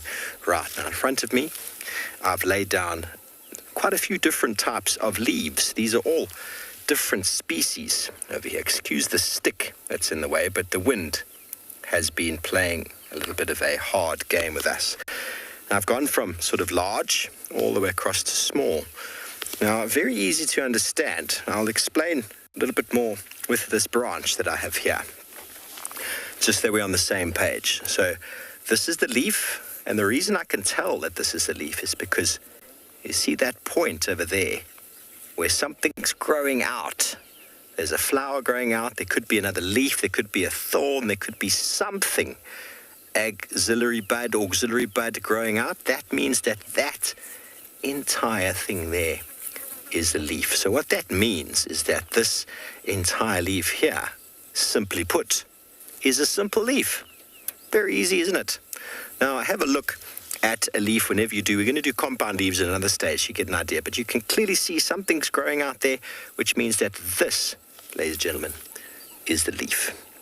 Okay, so now we're going to go through these little leaves over here to show you that there's also quite a bit of difference between them. But before we do, have a look at the book over here. These two sections shows you the different types and shapes of leaves. And simply put, by looking at the different shapes in this book, you can quite easily, just because of the shape of that one, you could go straight to a page in the book, you could find what leaf it is. Okay, sometimes it's not as easy as you'd like it to be, but it gives you examples of what those leaves might be. So even just with a simple leaf, you can find it, but it's not always the case. Not always the case. Sometimes you need a little bit more investigation. We'll explain that all a little bit just now. Okay, so we put the book away. And having a look, don't forget, when you look at a leaf, you've got to look at the shape. What does the shape look like to you? It's quite round, isn't it? The end is quite blunt. And what's important to note as well is texture. Texture, It's quite smooth, and the edge is smooth as well. It's not serrated in any way. And is the top and bottom the same color? Slightly different, isn't it?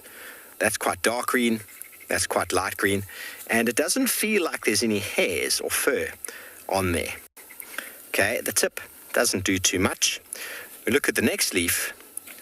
It's a little bit furry, very smooth on the edge, but there's a slight little edge of fur to it. And if we turn it over, it's a very different color altogether. Dorsey, ventral. So there's a different color from the top to the bottom. And look how long and shape it is. We call this lanceolate, just like a lance if you were a knight fighting. Then another leaf over here. Once again, very different. This one is quite furry, actually, a little bit sandpapery. Look at these interesting little nodes on the end here. So what we call this on the edge is the leaf margin. And so leaf margin's got some serration to it. It's not crazy serration, but there's something to it. A little bit furry. And if we turn it over, once again, look at the difference in the coloration between the top and the bottom. These are very important characteristics to take note of. Once again, another one. Have a look at this. It's very fluffy, very furry, the whole thing. Look how serrated the edge is. Very serrated. Very, very serrated all the way around. It's almost toothed. And it's furry all the way, even down on to what we call the petiole. The petiole is where it attaches to the stalk. Now we get another one, and this one has been eaten by insects, so that's okay. Remember, sometimes leaf chains shape because the insects have eaten them or giraffe have eaten them. Can you see how shiny it is? Very, very shiny. The edge is quite smooth, and not the best example. I'll grab another one from behind over here. Let's get rid of that one. And have a look at how the tip of this leaf actually twists at the end there. It's a very characteristic twist on the end there. Can you see that in the top and the bottom? Pretty much the same color. Pretty much the same color. Good to know. Then we've got another one over here that doesn't feel furry. The edge is actually very sharply toothed, but very finely toothed. But what's very interesting about this leaf, being quite long, is have a look at the bottom. Can you see the bottom where it joins the petiole, how one side is more lobed than the other? You see how one side is higher than the other? This is a very important characteristic for this family of tree. We're not going to get too much into the detail of the identification of them now, but what's also very common in this family tree is the difference in the top and the bottom of the leaf.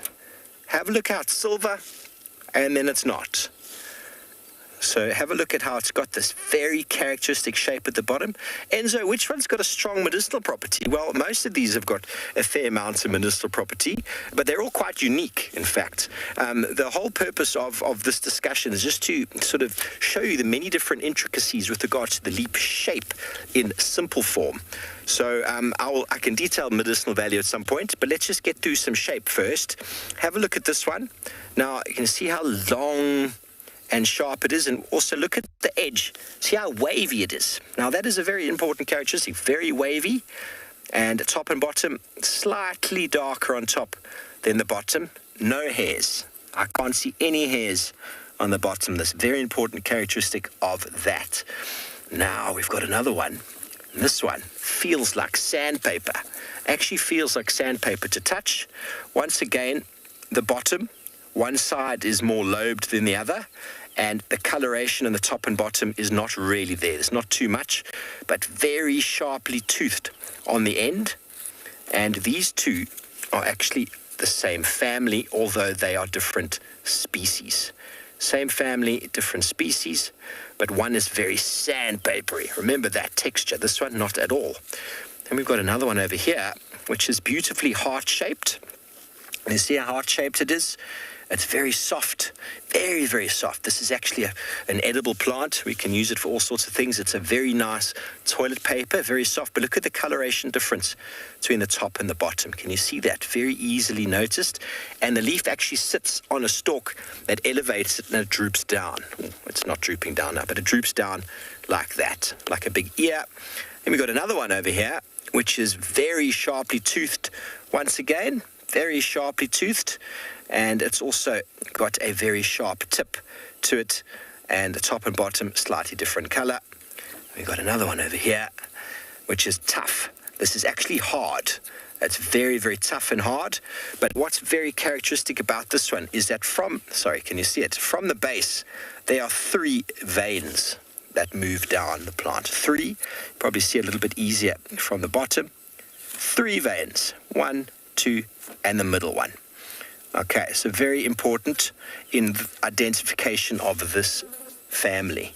And then the smallest of them all, there's not too much to go by. He's a very small little leaf, but simple leaf nonetheless. So now what's characteristic of all of these is that they are simple, of course, but all of them have got what we call net veins. You see there's one down the middle and there's a couple of cross veins across there. Grasses are very different in the fact that grasses are long and the lines are running up and down a grass stalk. They don't have net vein. So you shouldn't confuse grasses and trees. A couple of these are forbs, but we call all of these dicotyledons in the fact that when they come out of the seed pod, they come out with 2 little cotyledon leaves. Very easy to identify a grass versus a tree, but you can see the multitude of differences in this I found just here within a 20-meter radius around us. And these are just simple leaves, and there are plenty more simple leaves out and about. And if we go to our book over here and we have a look at that leaf there, that one over there, and we found this one over here, that looks what, Beach Bunny, you like the botanical segments? Well, I'm super excited to be able to show them to you. Very characteristic. Can you see how that looks just like that? And it says page 162, the Tambuati. So it is a Tambuati, and that you'd identify just by looking at the leaf. So isn't that interesting? There's obviously many other characteristics that you could go for, many other characteristics that could help you find what's going on. But just through these examples, you're able to identify a number of trees quite easily. But don't forget, when you do get a sample of a tree, I would always prefer you to get a sample whereby you get more than one different leaf. You get the flower, you get the fruit, so that you can see the structure, how the tree is arranged, how the leaves are arranged. Some flowers would be very, very nice, some seed pods if you can get them. Take note of the bark and where it's growing, and if it is growing, how big is it? Is it very large? Is it very small? Is it a mushroom shape? Is it very sharp? Whatever comes to mind, because those descriptions can be very helpful when identifying where a tree comes from and what tree it is. Okay, so I hope that has been helpful. We're going to tidy up our mess here and carry on, go find you some animals.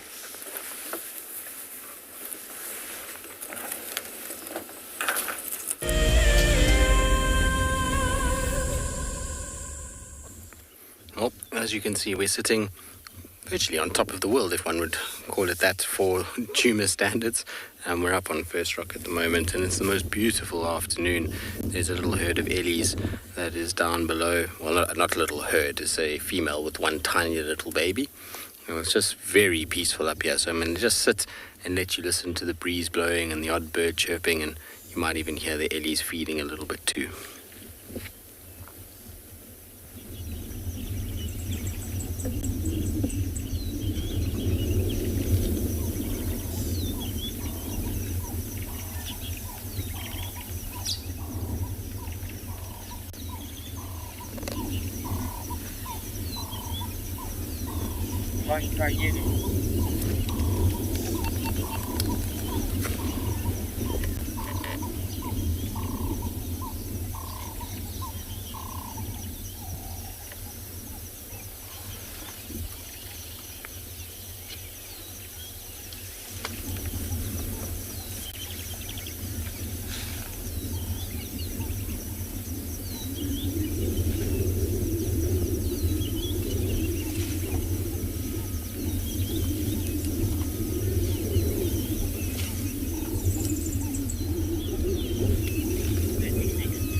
It really is the most beautiful spot for me on Torchwood, this particular area, or in fact actually on our whole traverse. I love First Rock.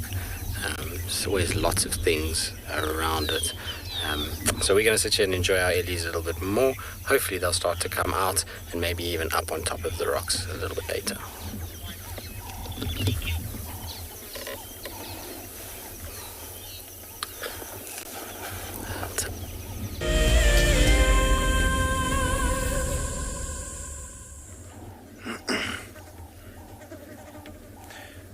So yeah, guys, with the dogs, I think the most activity that we are going to see at the moment is them chasing away the flies. Having those round billies are going to definitely make them be a bit more lazy, especially in this heat. As soon as it starts cooling down, every now and again we do see an individual getting up and maybe just moving a position or going to the toilet or using the water quickly or so. But I don't see them starting to run circles around the waterhole anytime soon. So it is going to be, we always knew that it was going to be a patience game. Now with them having fed this morning, it's going to be even more so. But just to see them is special.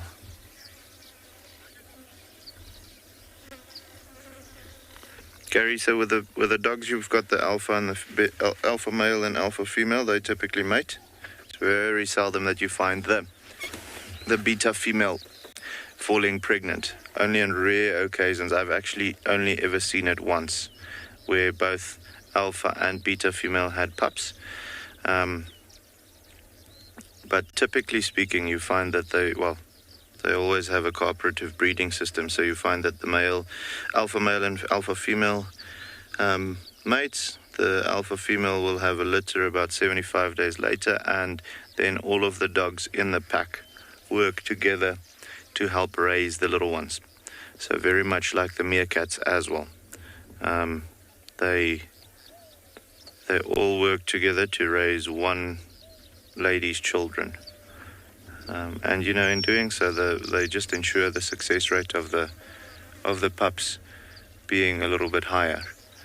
The largest litter I've seen personally being born is about 18 pups. Well, not about, it was 18 pups. And of those 18, 11 of them made it to adulthood, which is quite a high success rate. More than 50% is always a win in the bush.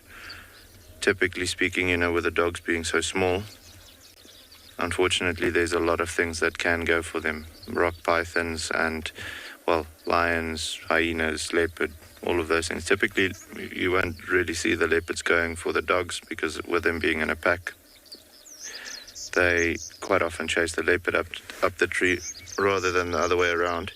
But if he does come across the den site and the pups are playing outside and, there's maybe only one adult around, they'll very easily kill one or two of the pups. You'll even find things like martial eagles go for them.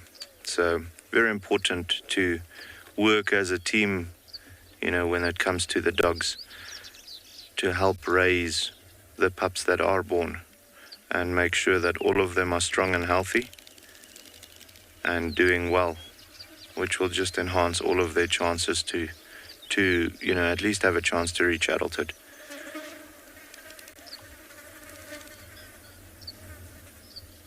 But yeah, hopefully, like I said earlier, March is typically the month for them to go into estrus and, fall pregnant and do all of those things. So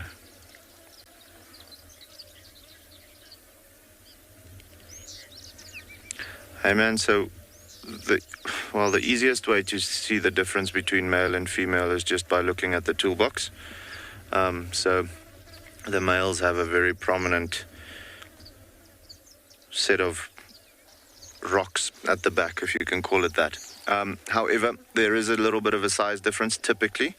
When they're young, it's not as easy, but yeah, when you look at the belly line also, you'll see something resembling a belly button.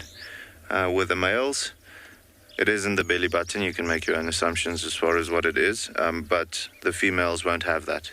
So yeah, also if you don't want to look at those things and you look at the weight distribution of the animals, typically, and this is throughout animals or mammals in the bush, you'll find that males are a little bit more stocky or a little bit more muscular in the chest and neck area, just because that's what they typically use for fighting. And then the females, their important part is at the backside where they have to carry the babies, so you find that being a little bit more pronounced.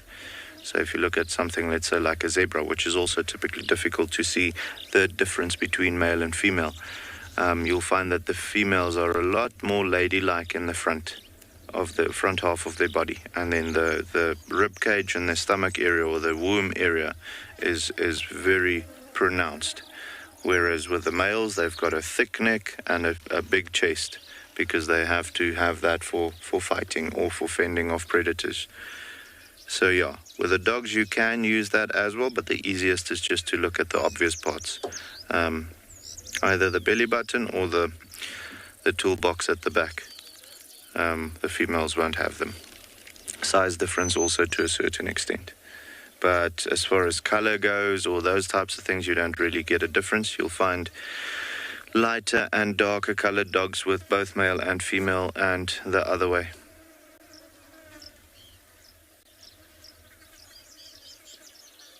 Nikolova, so the dogs are such endangered carnivores because back in the day, because they are such successful hunters, they're the most successful hunter in Africa. They've got at least a 75% success rate normally, if it's not higher with some packs. With that being the case, unfortunately back in the day, people saw them as a threat to their livestock, and I suppose they were, but not nearly as much of a threat as something like a lion or so, to a cow. And because of that, they were hunted or shot to the point where their population was so low that the gene pool wasn't big, and also the population size was just endangered. As you can imagine, not only with the fact that there was a lot of people shooting them to get them out of the area of where their livestock was moving around, with them being so small, a lot of them in a year gets killed by other predators as well. They are also very much endangered with something like canine distemper, and then also rabies. So that also affects them very quickly and very badly, fatally. So you'll lose, if it comes to canine distemper, you'll lose a pack within 24 hours if it becomes part of the pack system. But yeah, guys, we're going to stick with these dogs for a little bit more, see if they wake up. For the meantime, we're going to go over to Steve.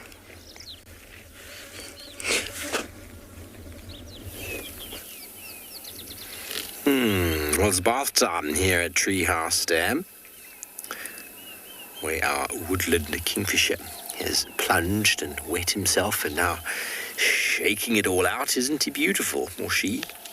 So pretty. What a marvellous specimen.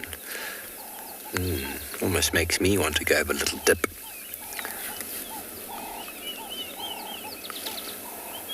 I wish I could shake my body like that. Especially the bottom, eh? Don't you think, Mvo? So once bathing, they get all the dust out and excessive oil, and they'll go through and clean and scratch and shake, and then after a period of time we'll start to access the preen gland. That's there at the top or base of the bum, the rump. And they'll reapply oil all over the body, which will keep them dry when the rains come. But it's a perfect time of day to... Oh, off he goes. Oh, okay. But we'll just stay with the watering hole here. Let's just zoom back a bit and enjoy a little peaceful, quiet moment here at this very, very splendid-looking wetland. And listen to some of the birds in the background. Or we just allow all of you a moment to yourselves and a moment to take in the sounds.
We joking? That's the visual. I can't remember one more.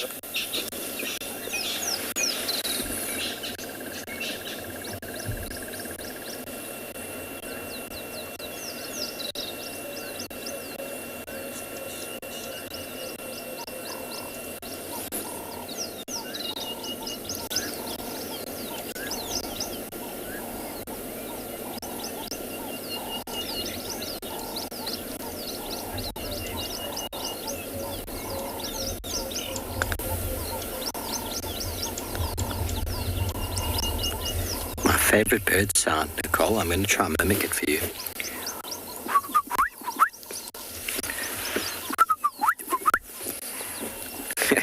I'm not doing a very good job.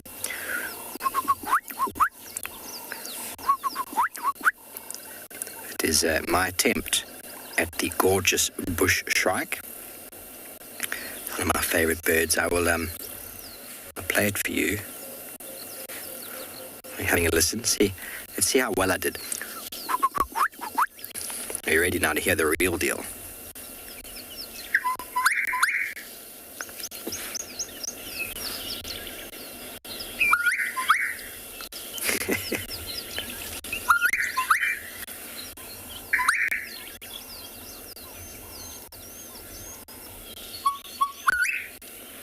A few different variations there, the gorgeous bush shrike. Beautiful bird. So everybody enjoyed my little tree demonstration. So just to put it into perspective for all of you, when I did my first introduction to nature conservation, we went on a 4-day weekend, which was an orientation to sort of see who, not an orientation, but a test to see who would do the nature conservation course. 200 or 300 or however many people went, and we had to learn 30 different grasses and 60 different trees or whatever it was. It was an enormous amount in 4 days. We had to learn them, scientific names and all, and lots of other things. And then at the end of that, we had to walk through and do a practical, and then they judged us on that. And that was just the introduction to the course, and then we got accepted, and then we went on a 2-week orientation where we learned 120 or 150 trees, 60 or 90 grass. I can't remember, it was a long time ago. But we had to learn all of them in a very short space of time. And so we got very good at identifying things pretty quickly and seeing the difference between A, B, and C.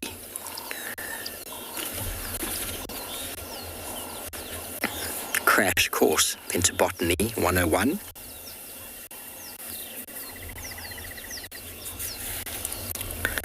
Linda, I'll see if we can show it for you. Boy, you see that marula at the back there, that big one, on the edge of the dam? And see if you can frame into that one. I'll see if I can point out any structures still in there.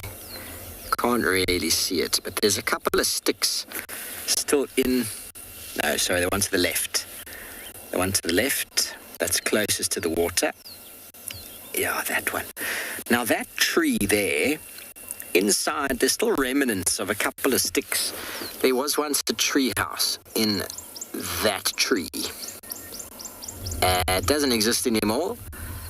It was obviously like a bit of a bird hide or an animal hide, and people could go up there and sit in that tree house and they could have a look at whatever came down to drink. Now, many years ago, this watering hole was just a spring. There is actually a spring just off to the left of that tree, a natural spring that comes out. And so it was capitalized over time with a bit of a wall put in so as to secure more water. Obviously, this is a drainage line. Drainage line means a collection point of water that runs down the landscape and then runs down these drainage lines into the major rivers. And by putting in bolsters or berms, we can hold water in. And so, obviously, a long time ago, we used to come in and spy on the animals. Animal hides are a very common practice out in the wilderness. Great place to sit quietly and allow the animals to come to you.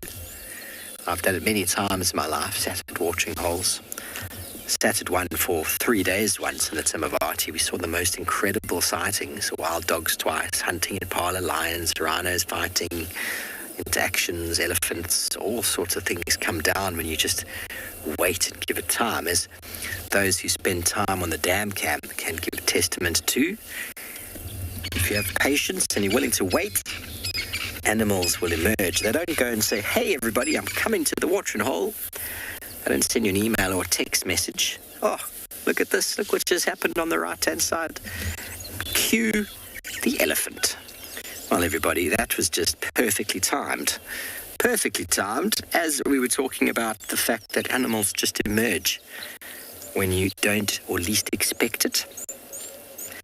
We had no idea that elephant was coming, I promise you. And let's see if we're in the right spot. Because often when you sit quietly, animals come down and their natural behavior is exhibited.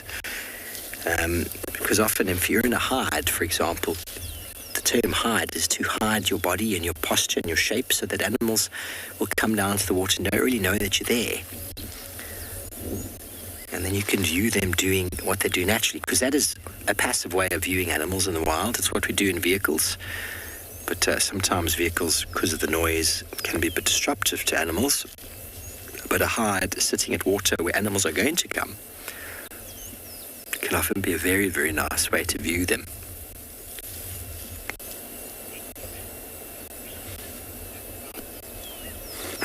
Oh, very good. I gave Tristan a bit of intel earlier. Sounds like he's gone into the area. And, well, the leopard whisperer strikes again.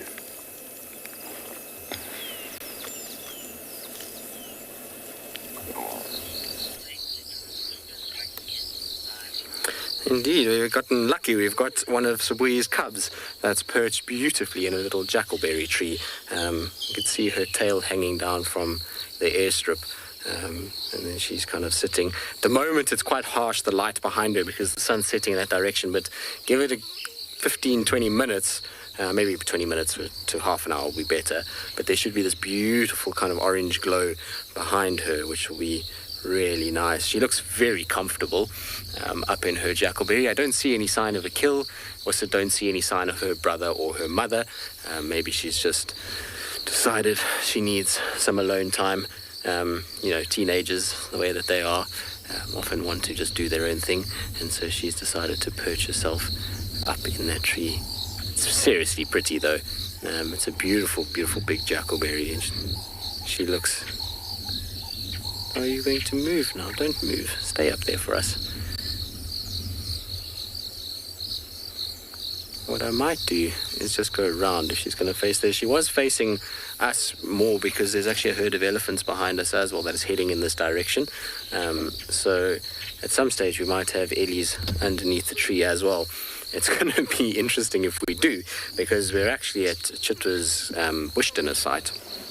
And so there is kind of cleared area and a few little sticks and things. So you might see those if she does descend the tree. They are here on purpose. It's not just random stuff that's placed out here. This is so that when they have their bush dinners, they can kind of have lights and all the other things and make it look nice and also safe at the end of the day. She was beautifully looking at us so nicely just now, and now she's decided she's going to face that way. Oh. Marcel, maybe let's go back again, because otherwise we're going to just have her shoulders. So you'll see that there's some little structures around us. These leopards become quite at home with various parts of the Sabi Sands, particularly the bush dinner sites and the likes.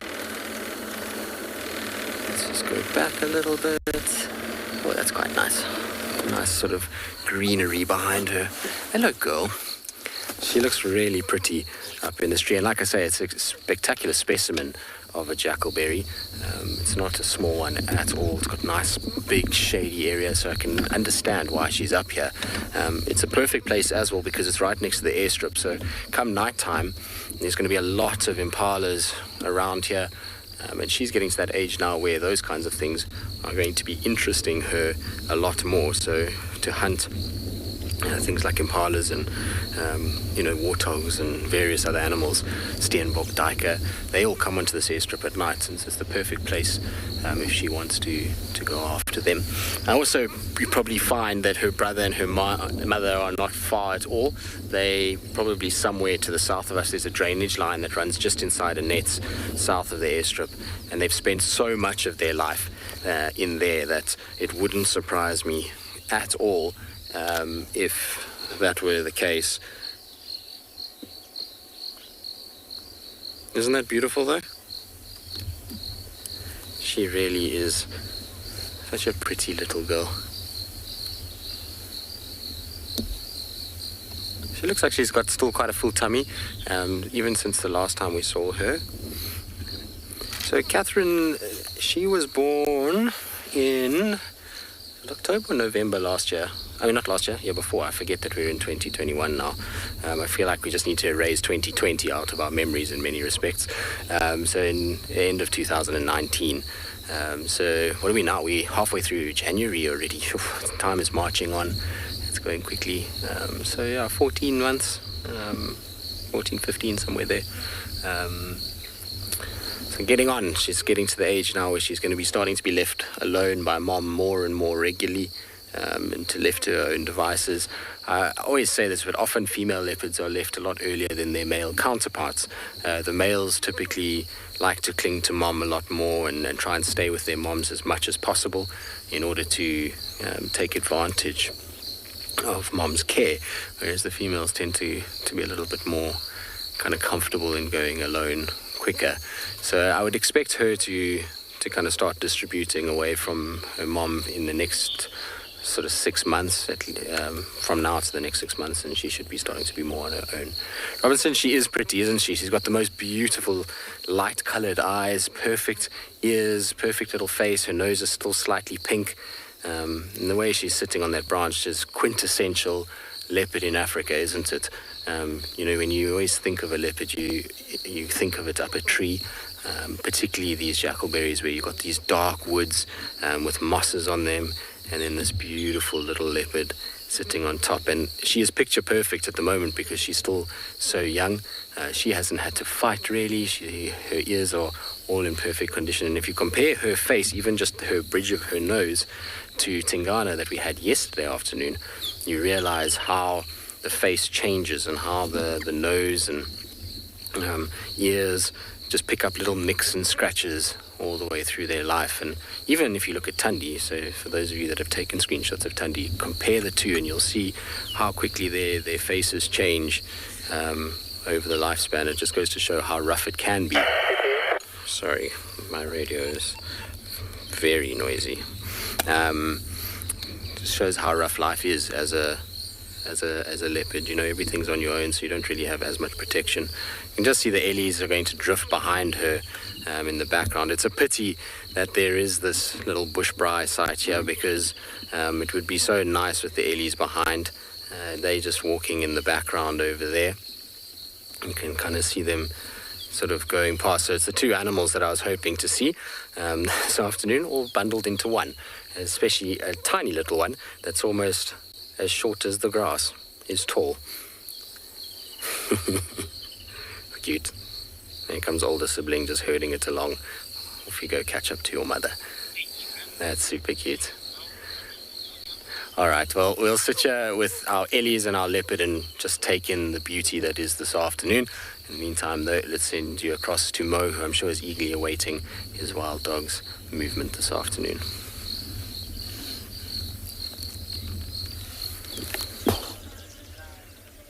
So, okay, guys, I think this is going to be our last little chat about the dogs this afternoon. We might go for them tomorrow afternoon again to see if they don't want to kill then.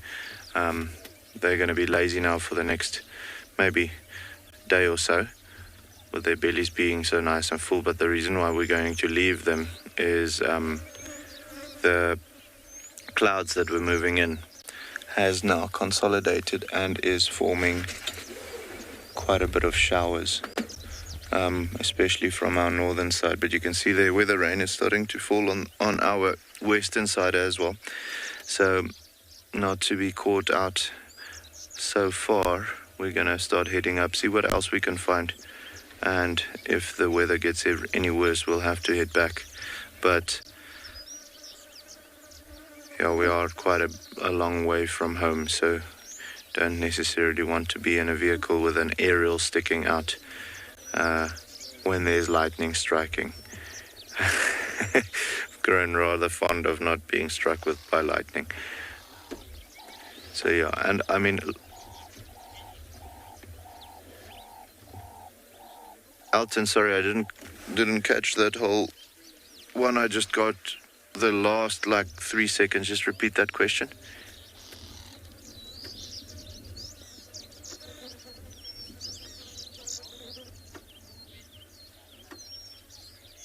Renee, so no, absolutely not. Wild dogs and hyenas kind of hate each other.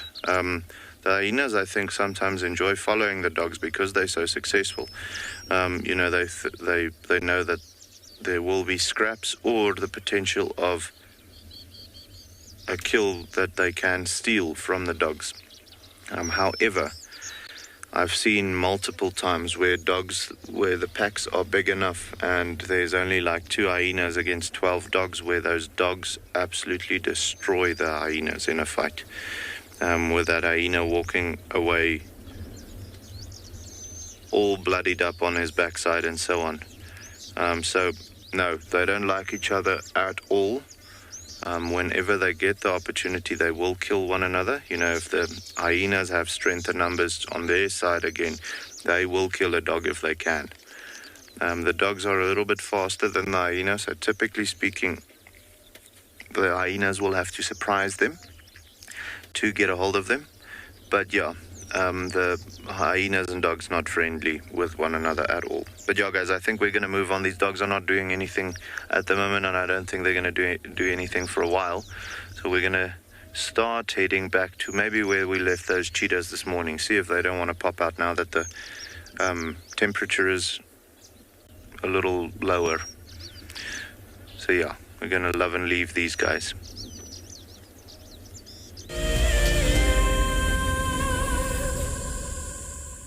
Watching Wild Earth and dreamt of being right there on safari with one of the guides? Well, now you can. Wild Earth is offering you a chance to buy a ticket to dream.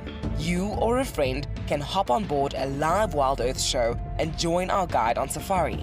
The ticket is redeemable at any of our locations, anytime in the future. Only a limited number of tickets are available, so don't wait. Get your ticket now and start dreaming. Terms and conditions apply. There we go, first sighting of the baby meerkats. Oh my goodness.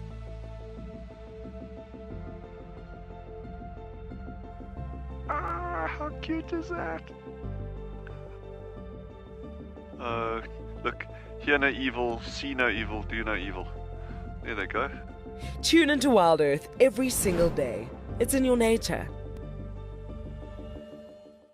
Our first Wild Earth Explorers competition has closed. And we have a winner.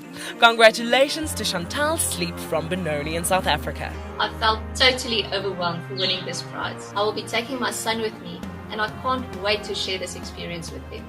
Chantal and her son have won a behind-the-scenes Wild Earth experience at the magnificent and beyond Ngala tented safari camp.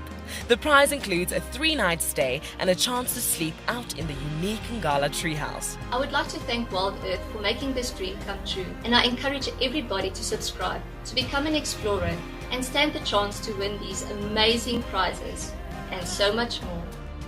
For this month, we have a brand new prize. You could be jetting off to Tswalu in the Kalahari for a 3-night stay at the luxurious Motsi Lodge. Open to all Wild Earth explorers who have signed up before the end of January 2021. Terms and conditions apply.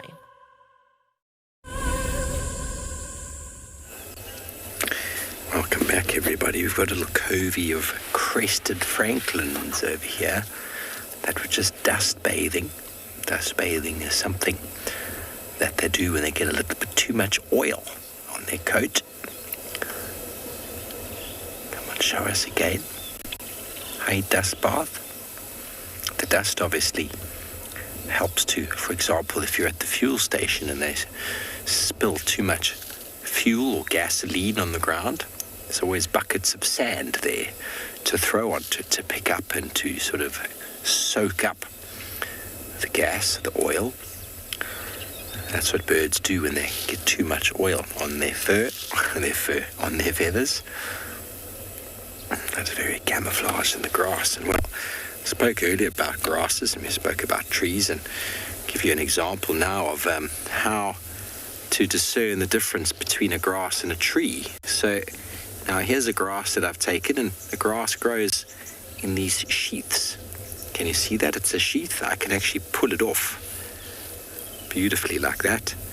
Leaves of trees don't grow like that. Pulls off, and then if you look at it, look at the longitudinal sections. Lots of longitudinal sections. You can actually see it at the bottom there, all those lines. You get it closer in there or not, and Paul? You see they're very straight lines. All the way up the leaf. You see how straight they are. So we call them longitudinal lines, not net veins like what you see in the tree. And if you turn it around, it's the same story. Okay, so grass leaves are also sometimes quite different. Different degrees of greenness, or should I say thickness. And obviously we spoke this morning about the weavers, how they'll use strips like this for weaving, because it makes nice long strips like that. And baskets, when we weave baskets, we weave them out of grass. Never heard of anybody weaving out of a tree. You might use palm fronds, but then palms, everybody. Yes, you heard it. Palms are grasses, part of the monocotyledon sort of grouping. And so there is the difference. So even if I show you another grass, very different one altogether, once again, you'll get the sheath. You see the sheath where it's attached, and the stipule is where it attaches there. Can you actually see that there's hairs around? So that's quite a good characteristic for identification in some grasses. It's hairy around the sheath. And once again, it sort of slides off there, the whole thing. Can you see how that slides off? Because the grasses are growing out of that. So monocotyledon, because there's one leaf, not two. One. We go up the stem, and again we get another individual leaf. We go further up, and we get another one. Okay, so monocots meaning one leaf out of the seed, and whenever they grow, they're constantly growing like that. And obviously grasses, each grass has got a very different inflorescence, and this time of year makes it very easy to identify grasses due to the inflorescence. But what we've got here, the knee joint, for example, we call these nodes. This is the node of the grass, and it's where the joint sort of moves. So between the node and the next node, there's the next node where my thumb is. You guessed it, that is called the internode. This piece in between is the internode, the leaf sheath, the leaf. Sorry, not the stipule. The stipules on trees, called the ligule. The ligule is the hairy bit that's around there, and the sheath pulls off quite nicely. Node, internode, and then inflorescence, which is the flowering part of the grass. So in any simple grass diagram, you'll be able to see that. And the two different plants that I got here have got very similar sort of behaviors to them. Both of them have got fur around the ligule, but the inflorescence are quite different. So this time of year, it's a great time for identifying grasses, but it's also a great time for seeing leopards up trees.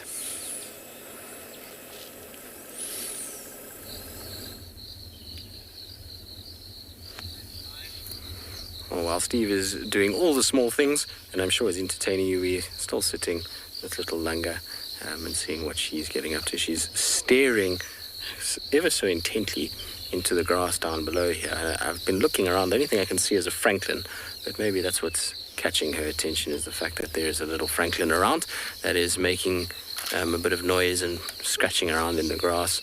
I was hoping earlier, when she was kind of just staring, that Shasha was going to appear out of the grass and come join his sister up the tree.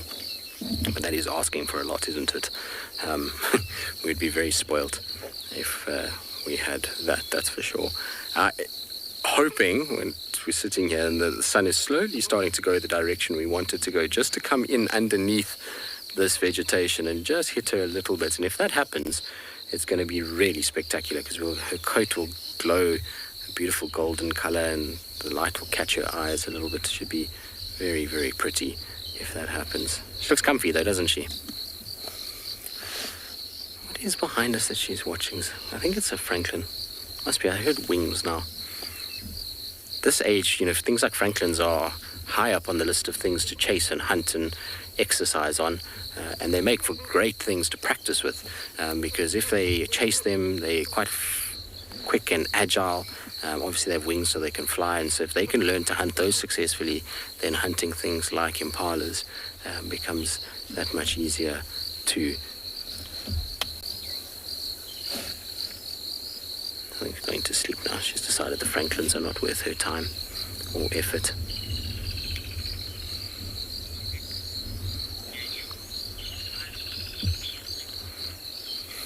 Daniel, she does have a piercing glare, doesn't she? I think all leopards do, though. When they're focused on something, there's this menacing sort of piercing look to them that makes them sort of, or it feels like, I always think it feels like they're looking to the back of your head, not into your eyes. It's like they're kind of boring through your brain and analyzing the deepest part of your soul. I find that with lions, they also have that very similar kind of way of looking. Cheetah, I don't get the same effect. Look at that when she looks at us now. Oh, that is picture perfect, isn't it? With her big ears. What have you spotted, girl? There is a car that's coming to join us, so it's no surprise that she is looking around.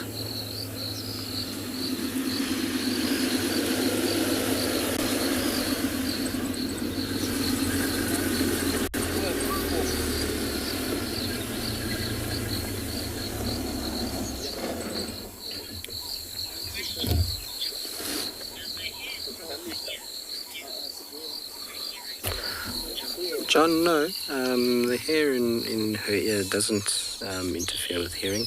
It's going to actually help with channeling sound deeper into the eardrum in order to be able to pick up all the things around them. It also it's very useful for stopping things like flies going down into their eardrums. So you'll find that often the flies kind of land on that fur, and that is very sensitive, and they can then get rid of it before it goes deeper in. So it's not a hindrance, it's actually a huge help for them. She doesn't have very fluffy ears. She's not like Thandi, or Thandi's cub, should I say. He has the most ridiculous fluffy ears I've ever seen. I got a photo of him the other day, and I must put it up at some point, but the hair that's coming out of his ears is just ridiculous. He looks like he kind of has stuck hair into the sort of bottom parts of his ears, and these long, almost like whiskers coming out of his ears. It's quite funny, actually. Look at that, though. That's as good a view as you could ever get of a leopard in a tree. That's staring right at us. Well, she's now looked away because of the francolins. But they're slowly starting to kind of feel like she's going to move. She's yawning a little bit and moving. So I don't expect her to stay up here all evening. Not like Tingana yesterday, but again, we also thought Tingana would move. Joy, you say she looks like a comfy kitten. She does look like one. She's certainly got the leopard relaxation pose down pat. Leopards have this ability to make anything look comfortable. And so they, especially up in trees, and she definitely has that ability to just make herself look as comfortable as possible.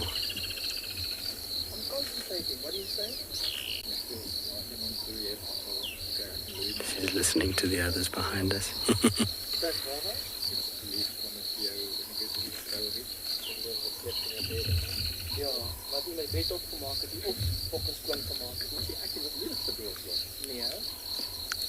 Not too much. There's little francolins walking around at the base of the tree. I think that's what's getting her attention. Unfortunately, they're going behind the little braai, so it's difficult to get them, but maybe Marcel will be able to get us one there. So braai, for those of you who don't know, is a barbecue, which is here permanently.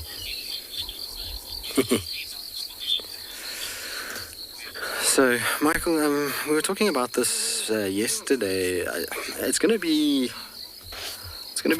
an interesting few months, just from a point of view that we've got so many leopards around, and there is a very real possibility that Langa is not going to be able to hold a territory here and will have to distribute. If you look at Tsakani, she was a prime example of it. When Tsakani was around, her mother, Kotile, was still there. There was Moya, there was Salahesh, Shadow, Karula, Tandi.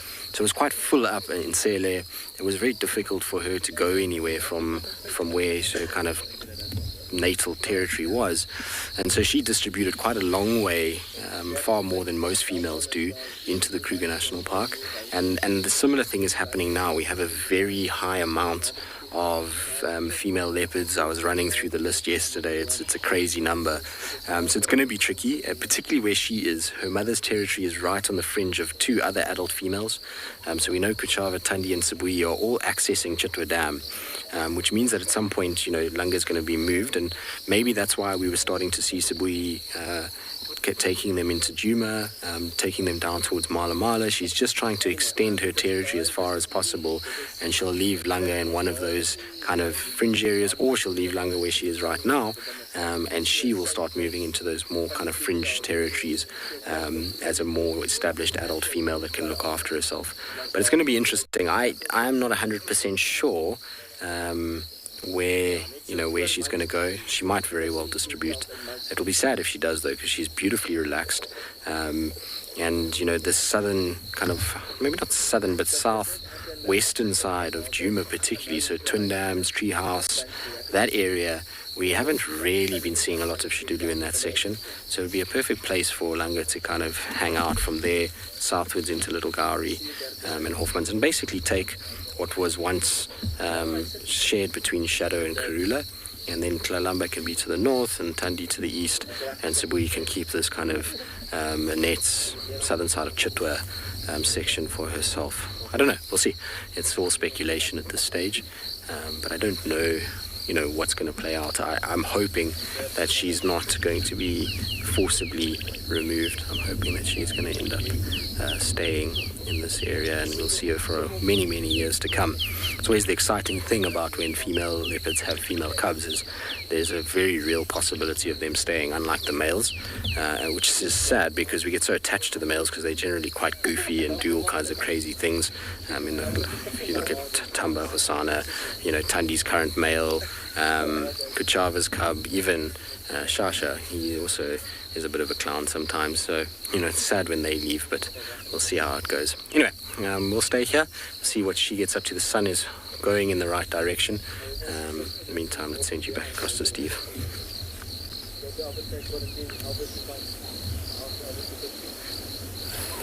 Thank you, Tristan. Now, what leopard is it that you found? I thought maybe you'd followed up on some intel about Tingana this morning, but it sounds like I was wrong.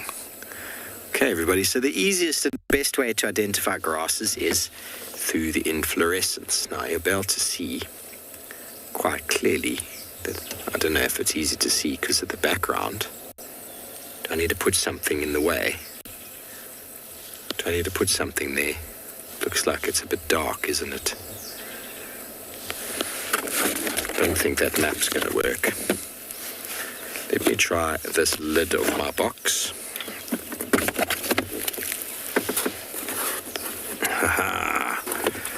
When looking at the grasses when they are filmed or photographed in the grass book, the gentleman uses a black background so that the grasses stand out very well. So this one that I'm showing you, very nice to see, very easy.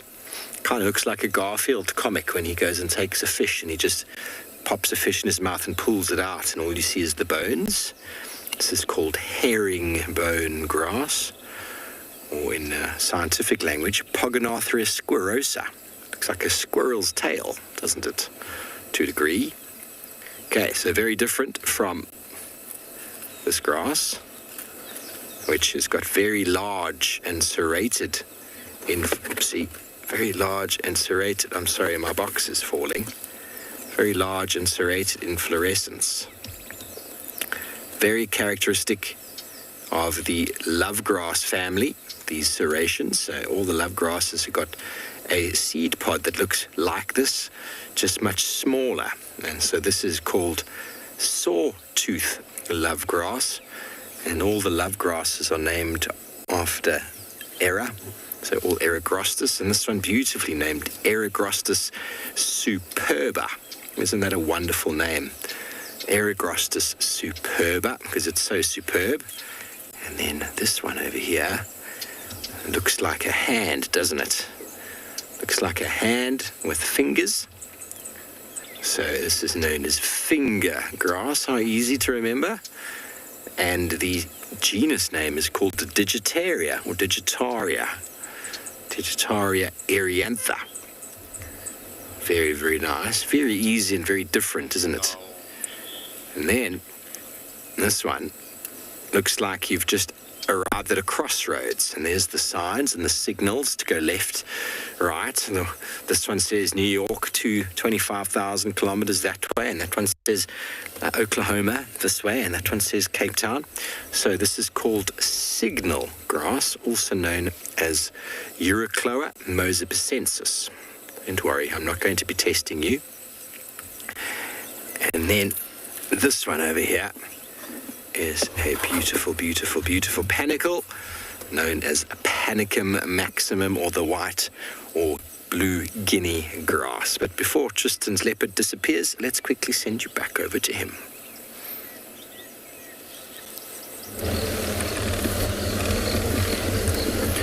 Well, as you can see, she's down the tree and is now moving. We should get some really pretty light on her if she stays on the road. I'm just going to give her a little bit of room. Unlike Shasha and Tswalu, she's a little bit more kind of wary of the cars.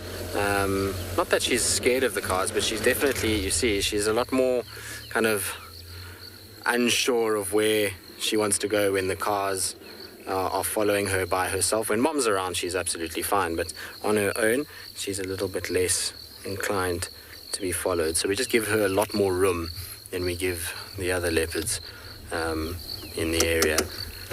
I wonder where she's off to. I'm surprised she's going in the direction she's going. She's going deeper into Chitwa. I thought she was going to go down into her nets. Maybe she'll loop around. The nets carries on just kind of parallel with us here, so maybe she'll head in that direction. It's a pity she jumped out when the light was as good as it was. I think I might have lost her already, you know that the grass is so long. Oh, here she is. She's just right here. Are you going to the toilet? Oh, sorry. Are we interrupting toilet time? My apologies. Maybe that's why she ran off the road. She just wanted some privacy.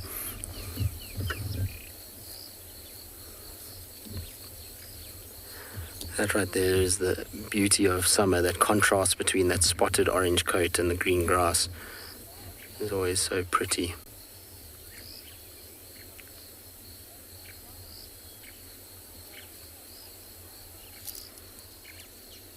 Hopefully she'll go up on one of the mounds. There's some beautiful mounds. Oh, she's up on a little fallen tree. Let me try and see where she is. Some beautiful mounds coming up ahead that are in the open, which will be nice. Just need to be careful here. We are very close to a seep line, so we must just make sure we don't do any damage, but I think we're all right for now. Okay, well, we'll keep up with her and keep following her and see what she gets up to. She's posing nicely on that fallen over log. In the meantime, let's send you across to Tswalu.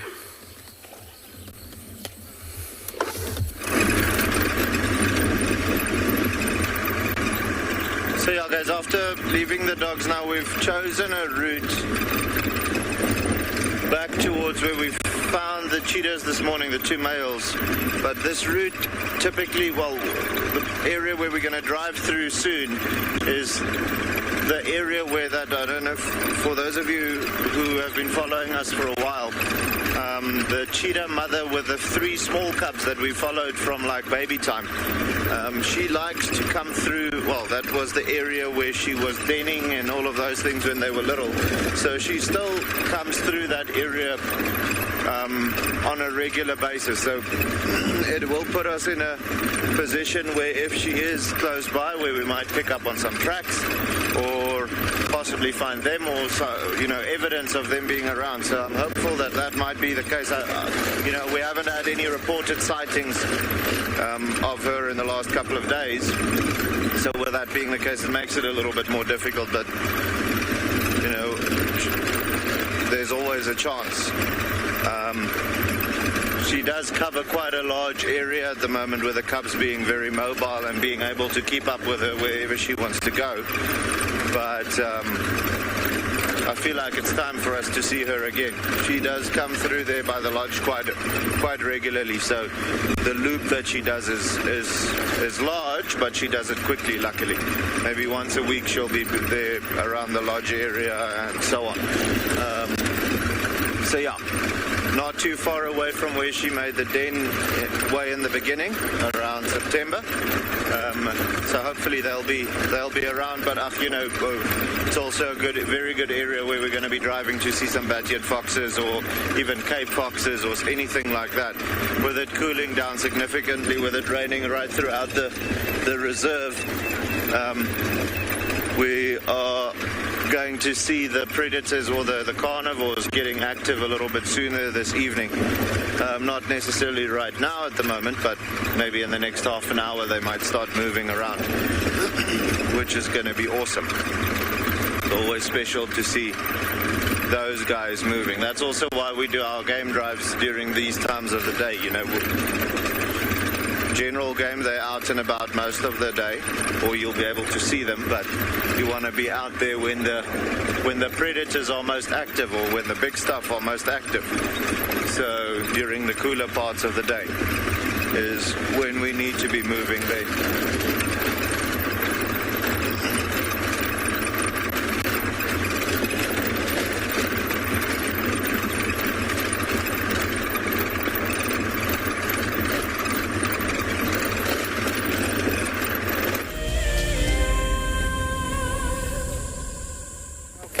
Zoom, everybody, where Wendy, the car, this is Wendy, is taking it really easy today. Oh, we were just rolling with it, and somebody else is rolling with it in the road. Can you see? It's coming towards us.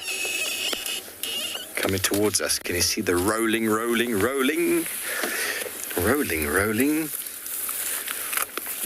I haven't seen too much activity with regards to these fellows of late.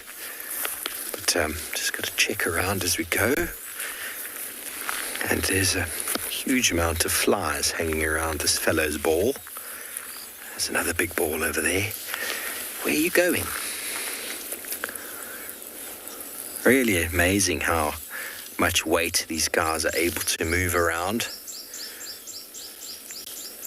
Some elephant dung, I think, he's been digging through. He's decided he's going to pick the road.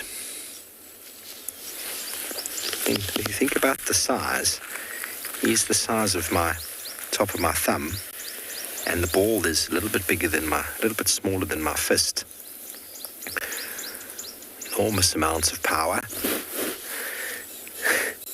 We're just cruising really slowly. It's important to pay attention to these fellows moving around. You don't want to squash them. Very important from an ecological point of view.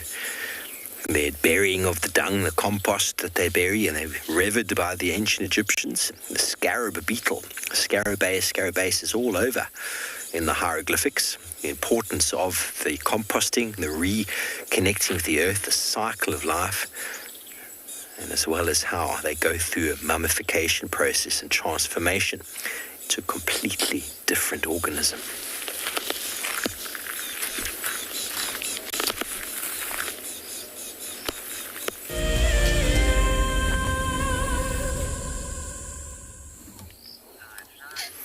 Oh, little Lunga is pretending like she's paying no attention to the fact that there's some crested francolins that are shouting at her.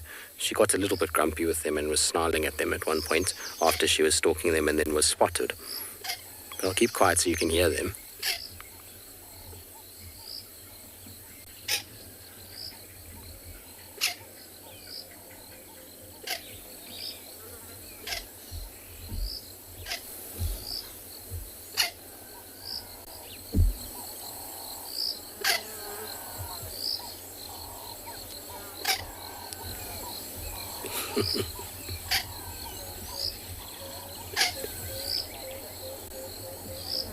It's making me laugh because she's almost trying to pretend like she's not interested, but really she is. She wants to just pounce on one of them. I wonder if she'll just rush at them at some point.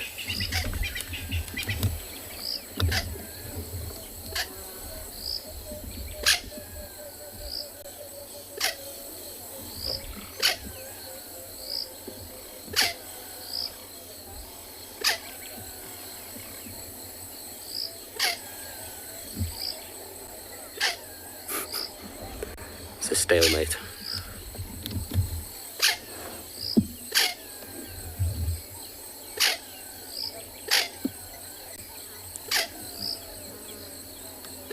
So often we talk about when we're tracking leopards, how, or any cat, how birds play a role in our finding of them. So when you're walking in the bush and if you're on fresh tracks, this is what you're listening for up ahead of you. So if you hear this or mixed with a little squirrel call, and you know full well that there's something that's disturbing them in front of you and you need to keep your eyes open and look very, very carefully. So these little calls are vitally important, not only for other birds and other animals out here, but for us as well when we are trying to find these cats, because when you're walking, if she lies down like you'll see now, it's actually quite tricky.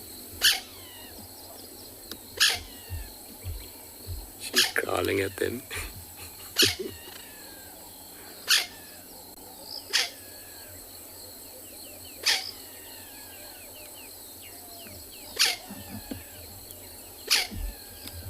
See how her tail is up to show the Franklins, leave me alone, I'm not doing anything to you, stop shouting at me.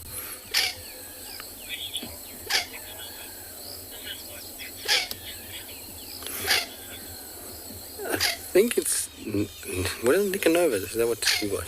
Something like that. Yeah, spot pattern is 2-2, yes. She's got a 2-2 spot pattern. For those that don't know spot patterns, we went through it yesterday, but we'll go through it again today. For those that are new, they are the spots that are above the whiskers on the face. So that is where the spot pattern comes from. And so you count the number of spots above those whiskers, and if it will be 2 on the left side, 2 on the right side, it's 2-2. If it's 5-4, 3-3, 3-2, you get all kinds of different combinations, like a little ID fingerprint for a leopard, because no leopard will have the exact same spot pattern above their whiskers and arrangement of those spots together. So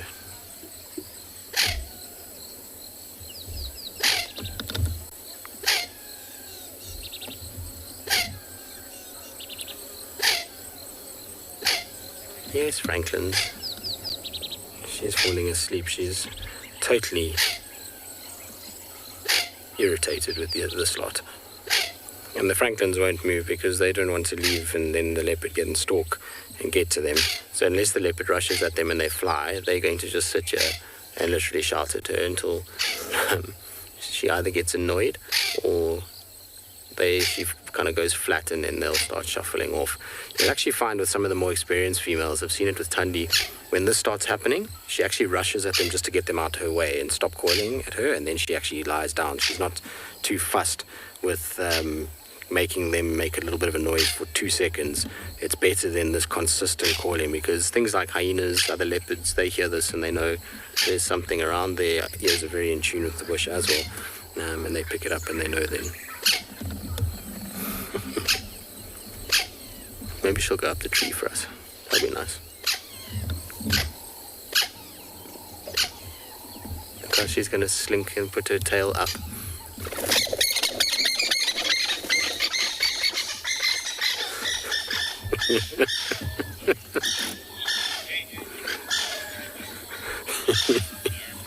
Does, yeah.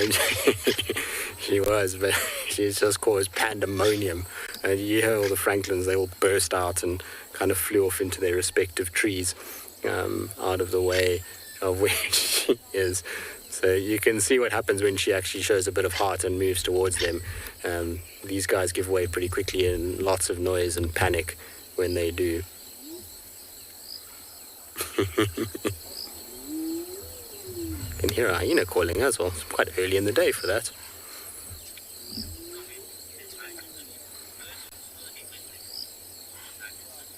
Enlightenment, they are very dramatic, aren't they? I mean, that's all a bit much, what just happened there. It's not like she actually walked anywhere near them. She kind of just walked next to them, and they had a full-on panic. Now, some of you might think that that's a carcass behind her. It's not. It's just the bark from the marula tree that's lying in the grass. When I first saw it initially, I thought maybe it was a carcass, but it would have to be like the leg of a giraffe to be a proper carcass. And it's just bark that's been ripped off by the elites of late. Come on, girl, go on this. There's a beautiful fallen tree here in front. If she goes on that, the colors are going to just be insane. It's the last of the golden rays. You can just kind of see it. Probably on my hat is the best place that you can see it at the moment. But she's going to walk into it now. She's going to go through a little golden patch. And just look at how her colors kind of pop as she goes through it. Oh, of course, now you're going to turn your bottom to us. Why are you facing that way now? That's where we've just come from, by the way, where she's looking now. That's the tree. She's facing the tree where we kind of had her initially.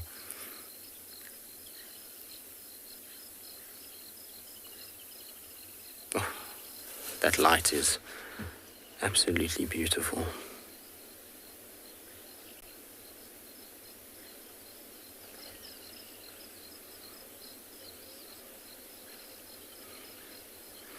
There are some impalas up ahead. I don't think she'll stalk them. Or maybe. You never know, actually. Sometimes they do.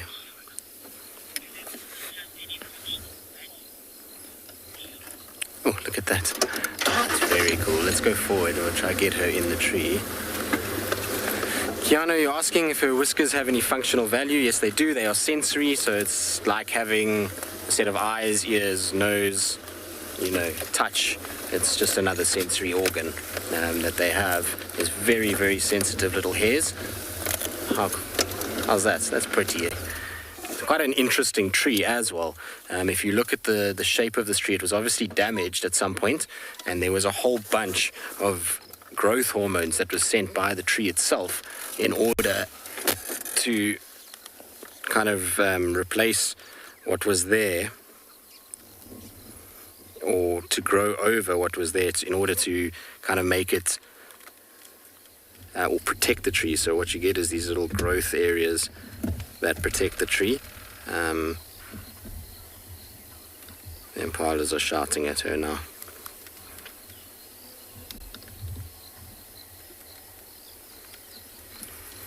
That's cool. I've always actually wanted to see a leopard on this part of the tree. I drive past this tree always and just think to myself, it's quite an interesting kind of looking trunk. So to see a leopard on it is pretty cool. The impalas, like I say, have spotted her, so they're shouting at her already. She's not exactly well hidden at this particular tree. Also seems the tree is dead, but I can't see why, because it's not been ring barked. Maybe this massive growth that came out off the tree has caused some sort of damage to it. Don't know. But it's got no leaves. It's at this time of the year with all the rain that we've had, it most certainly should have leaves on it.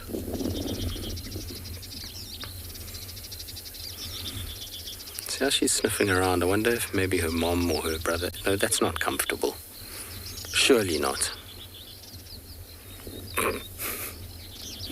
She's like, I'm going to make it comfortable. Whether you think so or not, I'm going to make sure that this is as comfortable as one could imagine. I'm going to actually just get one shot for you guys, which is going to be very cool, I think, Marcel. Let's see if we can get a little sunset behind her. We'll try to silhouette her with the sun. Might just be behind the trees, unfortunately. I think we can get something pretty cool there. Oh, it's a pity there's this marula. How's that, Marcel? So it's a pity there's a very small marula growing at the base that's blocking the kind of backlight and sunlight glow. Maybe when she drops her head. There we go. You see those little rays of sun that are flickering through. Pretty, isn't it? Very, very cool.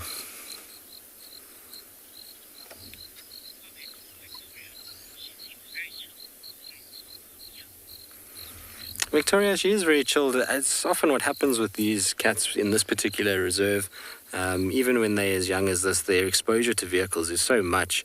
They sort of see them from when they are tiny. And so they get kind of used to the fact that vehicles are around and vehicles make noise and they do their thing. And now you're going to sit also beautifully like that, where the tree is, of course. Look at that. Those little twinkles of light coming through. Isn't that a cool effect?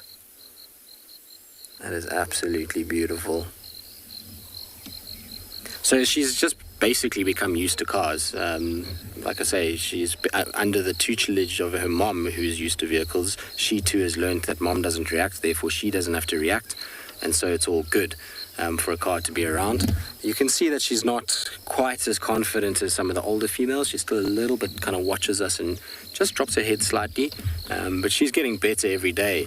You know, during the kind of peak of the lockdown in South Africa, so around sort of April, May last year, she was quite nervous of cars. She didn't actually let cars get too close to her.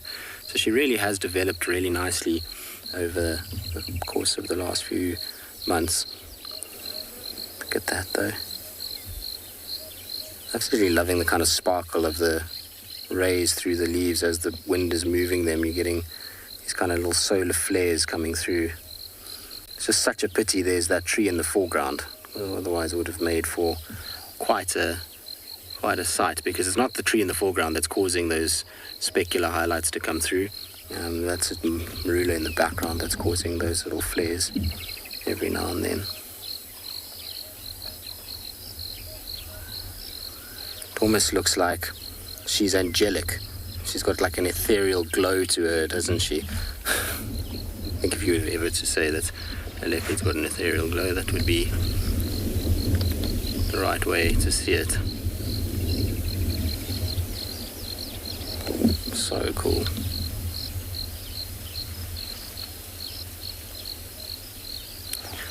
Marcel, do you think she'd mind if we just moved the marula tree out the way for her?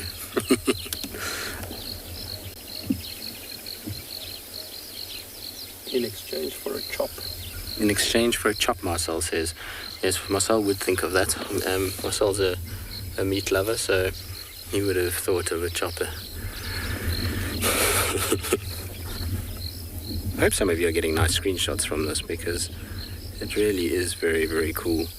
You don't often get these kind of glowing golden lines coming through on the image. Fred, so it depends on the predator. Lions, you can look in the eyes. They're fine. But leopards take you looking directly into their eyes that you've spotted them, which means they now have to do something about that. It's triggering a response from them. And normally when you're seeing a leopard in the eyes, if you're on foot particularly, then you're way too close. And so that's either going to trigger a negative reaction from the animal, or it's going to run away. So what you normally do when you track a leopard is, even if you see it, pretend like you haven't seen it. Just walk straight past it, even if it's 2 meters from you. Just walk as though you were carrying on.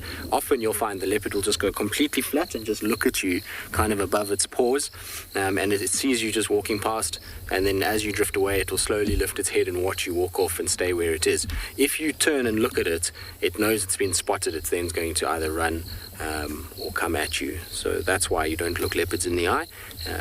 As for lions, it doesn't really matter. All right, now that little glow is gone, I'm going to go back to where we were so that we can actually see her face properly.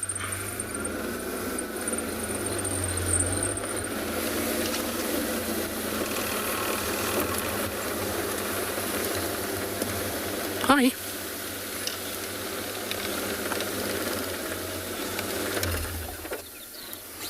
Nikki, yes, other than when females have cubs, they are loners, same as the males.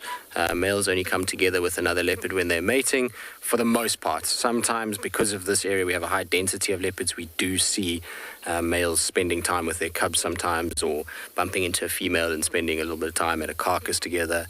But most of their life is solitary. Like I said, females only when they have cubs do we see them hanging around with others. That's pretty cool, isn't it? doesn't look comfortable at all, but it's cool for us to see. Thank you, girl. You're giving us a nice little pose.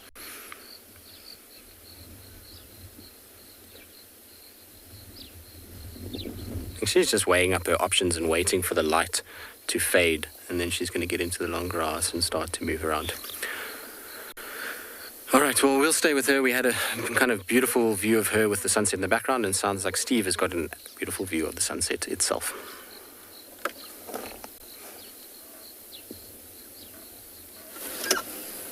Enjoy, Tristan. Enjoy. And you have all arrived at the perfect time.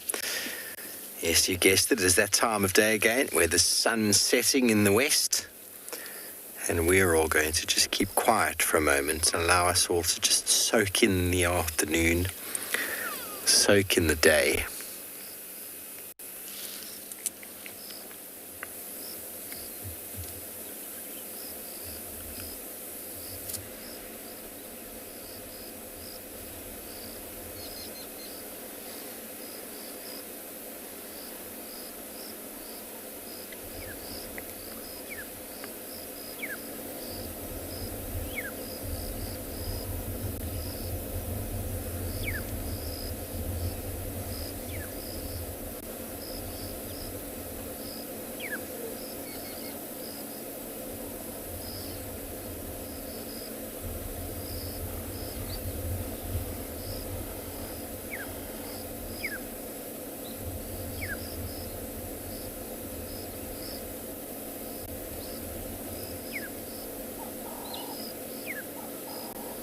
We open lock.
Megan, it is absolutely gorgeous.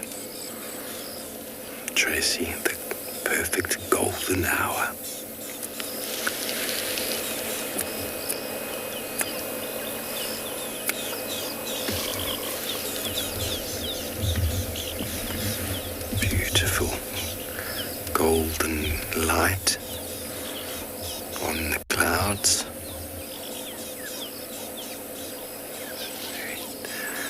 wonderful moment to sit in silence.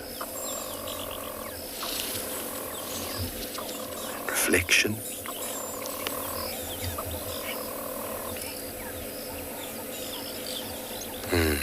Seems like Ngala's stopped as well for a moment to enjoy the sunset.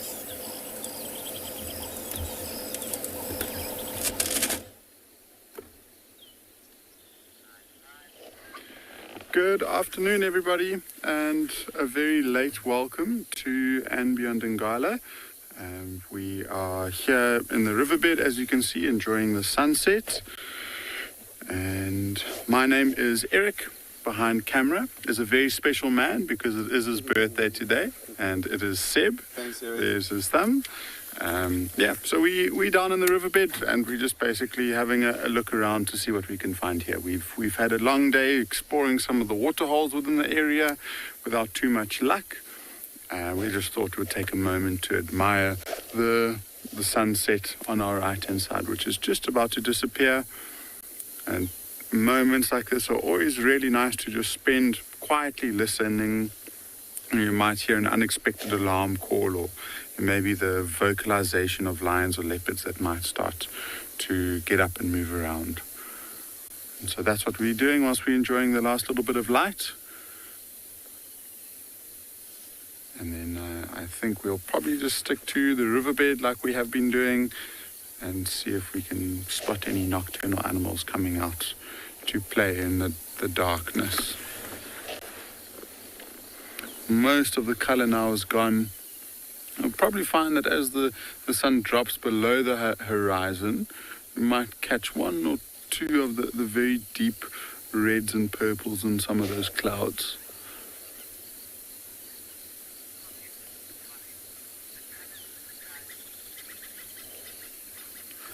Tommy, there's nothing beats an African sunset. The colors are like pastels.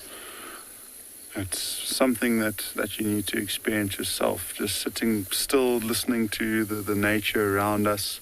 As we speak, we've got some European bee-eaters that are flying over us, and they are looking for a place to roost. It's actually carmine and European bee-eaters that are flying over us.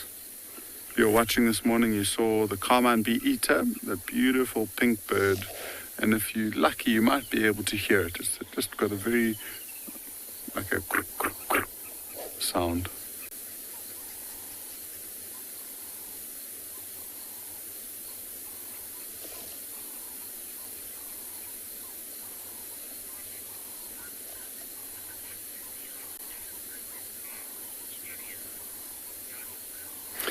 Time Walker, it is very interesting, particularly because Djuma and Ngala are no more than, as the crow flies, I would say less than 30 kilometers away. So you would expect us to see pretty much the same sunset. And I don't know what it is. I don't know why the sunsets on Ngala are much better than Djuma's. It seems to happen every time. I'm just kidding. But this is my favorite time of day because the temperature's dropped, so it's a lot more comfortable. And there's the chance of moving cats seems to be quite high. Speaking of that, I think let's go over to Tristan and let's see if we can follow his leopard.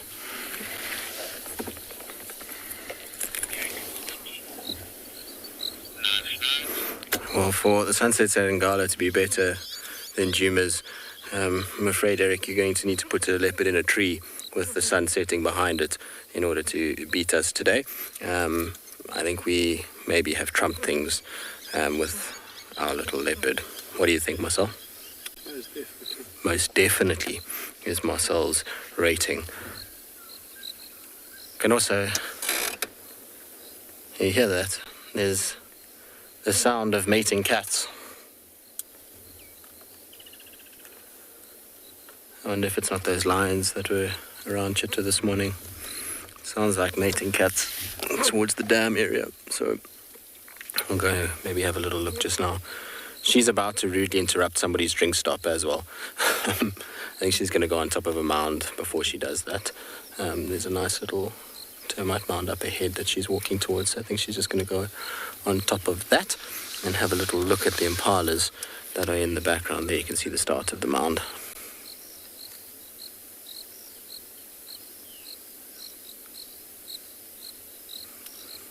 Leopards can sometimes be so predictable when it comes to using structure in the summer to see what's going on. Look at how she'll keep her head low as she goes over the precipice of the mound.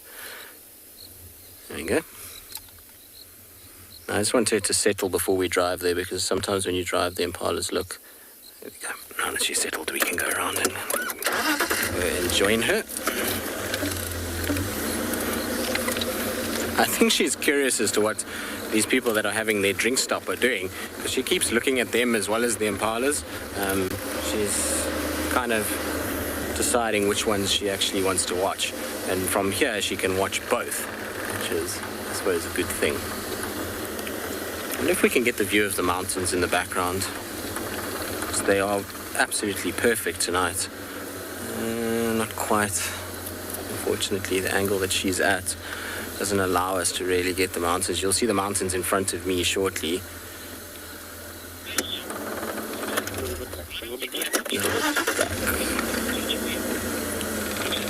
Is it only asking why the cats... There we go, so that's where Marcel's happy. Don't get a fright when we start our vehicles, because they're used to us, so they're used to the vehicle starting, moving around them. It's just kind of part and parcel of their life. We're like a mobile tree in some respects. When they're nervous and they're not new to an area, different. When you start your car, they can get quite a fright and they can kind of get a bit jittery and they drop their heads or they run. But once they've gotten used to you and they see that you don't steal their food, you don't chase them, you don't kill them, you don't do anything negative, then they start to really settle down and become far more kind of nonchalant about the vehicle's presence.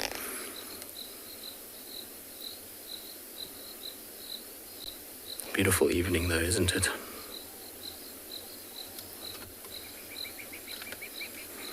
The only problem this time of the year is all these termite mounds that were so beautifully open 4 months ago are now so covered in grass that when the leopards sit on top of them, they're a little bit hidden behind all of it. It works for them because they can now get vantage points and still be hidden away from the impalas themselves.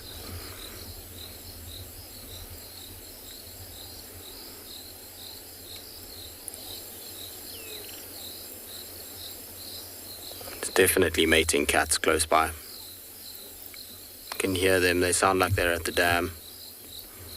Maybe we must just go and investigate and see. I mean, it's a strong call for me to leave a leopard, but if there's mating, it must be the lions, because like I said, they were so close to this area this morning.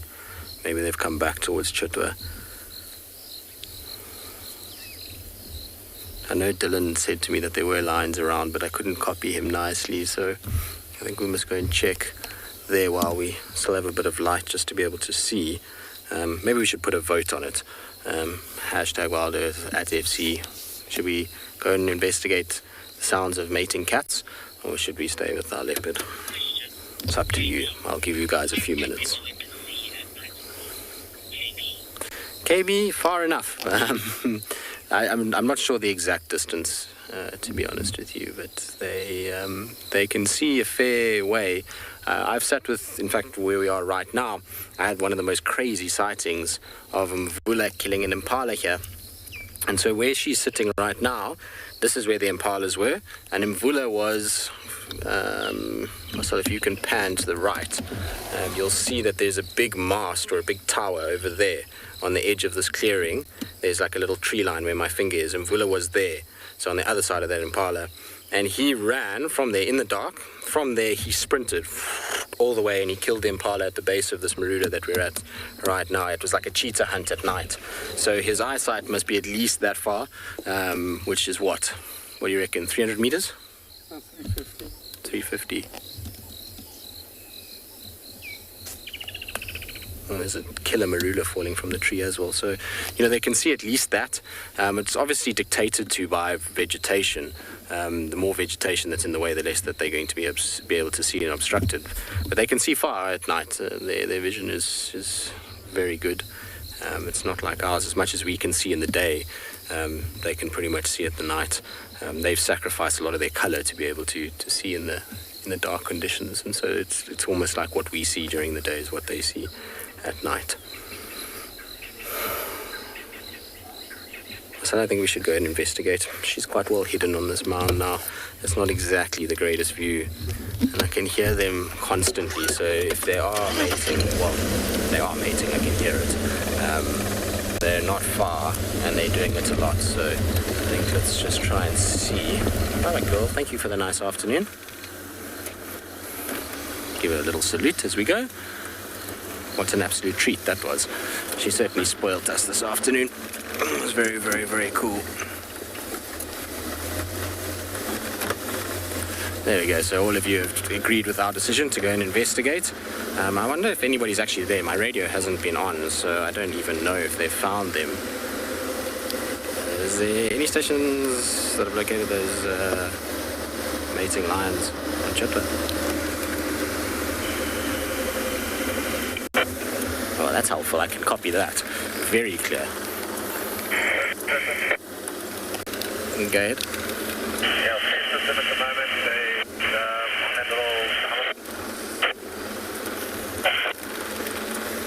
I can't copy you at all. Just confirm, are there vehicles there?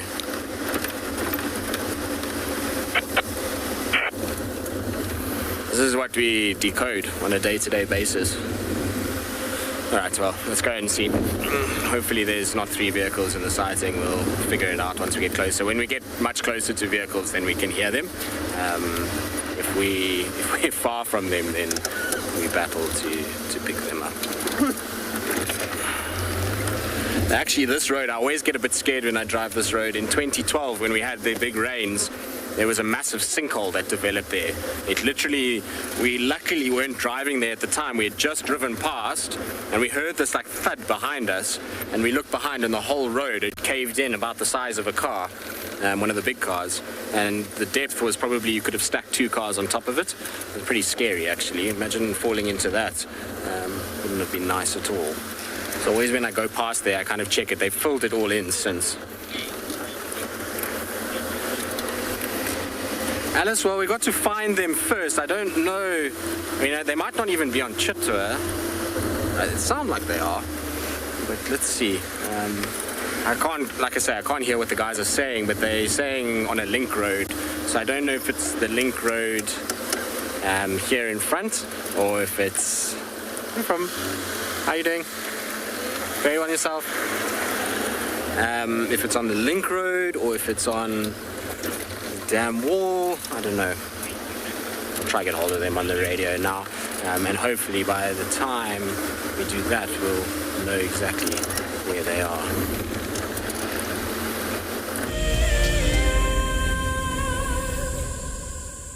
My name is Lauren, and I'm currently working in Djuma Private Game Reserve here in South Africa.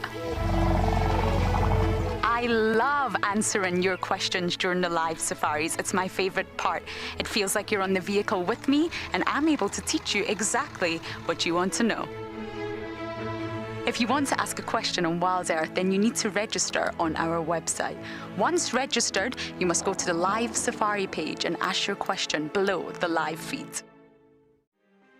For the month of January 2021, we are offering a chance to win a unique Wild Earth expedition to the magnificent Tswalu Kalahari. From the ancient Kortai's Koranenberg Mountains to the southern Kalahari's red sand dunes, Tswalu offers what travelers crave most: space and time. The winner will explore this landscape in a vehicle, on foot, or on horseback, with a chance to go behind the scenes with Wild Earth and of course meet the meerkats. The prize includes a 3-night stay for you and a friend at the luxury Motse Lodge, including flights from either Johannesburg or Cape Town. Open to all Wild Earth explorers who have signed up before the end of January 2021. Terms and conditions apply. My name is Ross, and I'm a field guide at and beyond Pinde Private Game Reserve. I love getting questions from guests on Wild Earth because I love sharing and learning information about nature with new people, and it also makes me feel like you're all joining me in real life. If you want to ask a question on Wild Earth, then you need to register on our website. Once registered, go to our live safari page and submit your question below our live feed.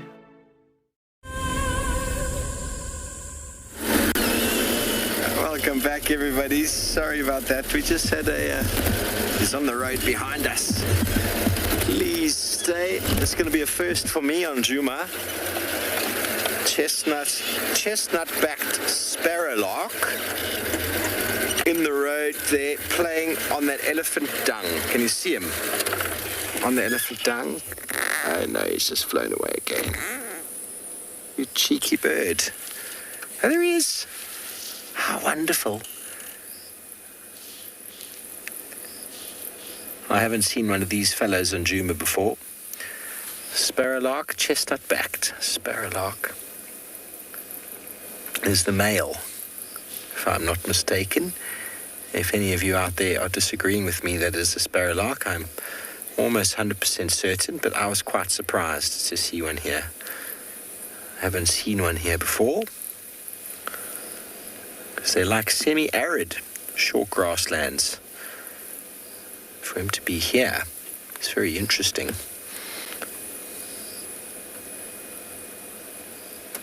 Can't think of any other bird it could be. That is on my Djuma life list now. Well done. Obviously, as with most sparrows, our seed eaters, enjoying the seeds falling out onto the road. Oh, there he is. On the road, you said? It's very quick. I thought I saw one this morning down this road. I didn't get my binoculars on it, but I saw a little fellow jumping around the road, and I thought to myself, what was that?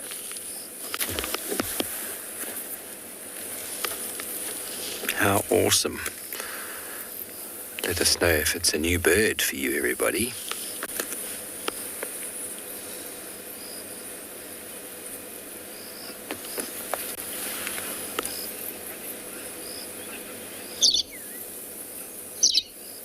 That is his call. Dom, your list has grown. You're loving the birds. Well, I'm super excited that you're enjoying the birds. I've converted many a person in the past, many students, many guests, into birds. People who didn't before quite like them.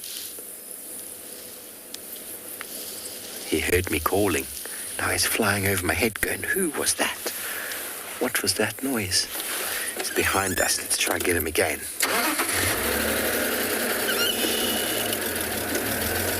Well, Tristan's having all the luck today while we send you over to him. Let's ask Tristan if he's seen a chestnut-backed sparrowlark before on Djuma.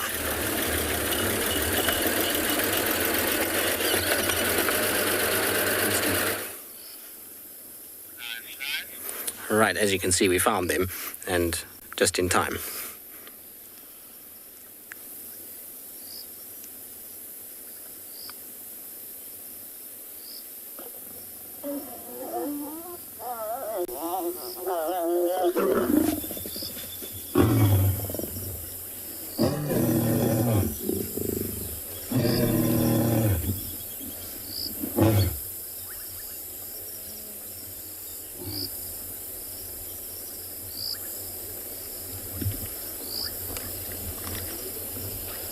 Is that it, boy? Okay. That was a half-hearted roar, but a full-hearted mate that just took place. I can't see which female it is because all I've seen is her on her back and then her tail kind of lift up and him just, well, on top of her. So it's not been a very easy thing to be able to ID which female it is. Hopefully she'll turn and she'll face us at some point. It looks like Mohawk. I think it's him. Just got to double check. I actually haven't really taken a good look. Oh, bless you. Looks like him. Turn to your right, boy, a little bit more.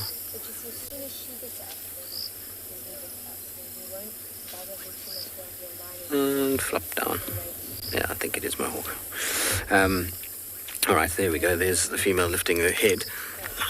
Let's get some binos out. So, Jackie, if it's a proper estrus cycle and she's not just doing this to kind of keep the boys at bay from the rest of the pride, or just trying to kind of, sometimes if it's, let's say it was tortured lionesses or something like that, they sometimes drag the males away and then it's a false estrus. It can be just a day and they then kind of separate. But if they're in full mating, anywhere from 3 to 5, 6 days sometimes, but mostly 3 is what we see, 3-4 days, and then they separate out. By then they're so hungry that they can't really afford to, and her ovulating starts to slow right down. And she's no longer really receptive, and like I say, she then breaks away and tries to find the pride again. Hopefully some of you got a close-up of her face. I wasn't quick enough to get my binos onto her face. I only just saw her ear as she was flopping back down. So hopefully someone got an ID to see if it is indeed an Nkuhuma female. They said it was, but we know sometimes with the lions there can be mis-IDs, particularly lone lionesses. So it'll be good to just make 100% sure if it's a Nkuhuma Talamati or a tortured, because we know that the tortured and Talamatis were not far from Chitwa yesterday. So it could easily be one of them, but given where they came from, it sounds like they came from the south and Mala side. I'd bet more than anything it would be Nkuhuma rather than anything else, but which Nkuhuma I'm not 100% sure at this stage. She also is quite skinny, so I don't know how many days they've been mating for. Apparently there was a second male with the females and this male this morning. I don't see him now. It's not to say that he isn't around. So Blondie might be lying up somewhere here. Normally Blondie and Mohawk together. Not often that the dark. In fact, we haven't seen the dark men joining these two in quite some time.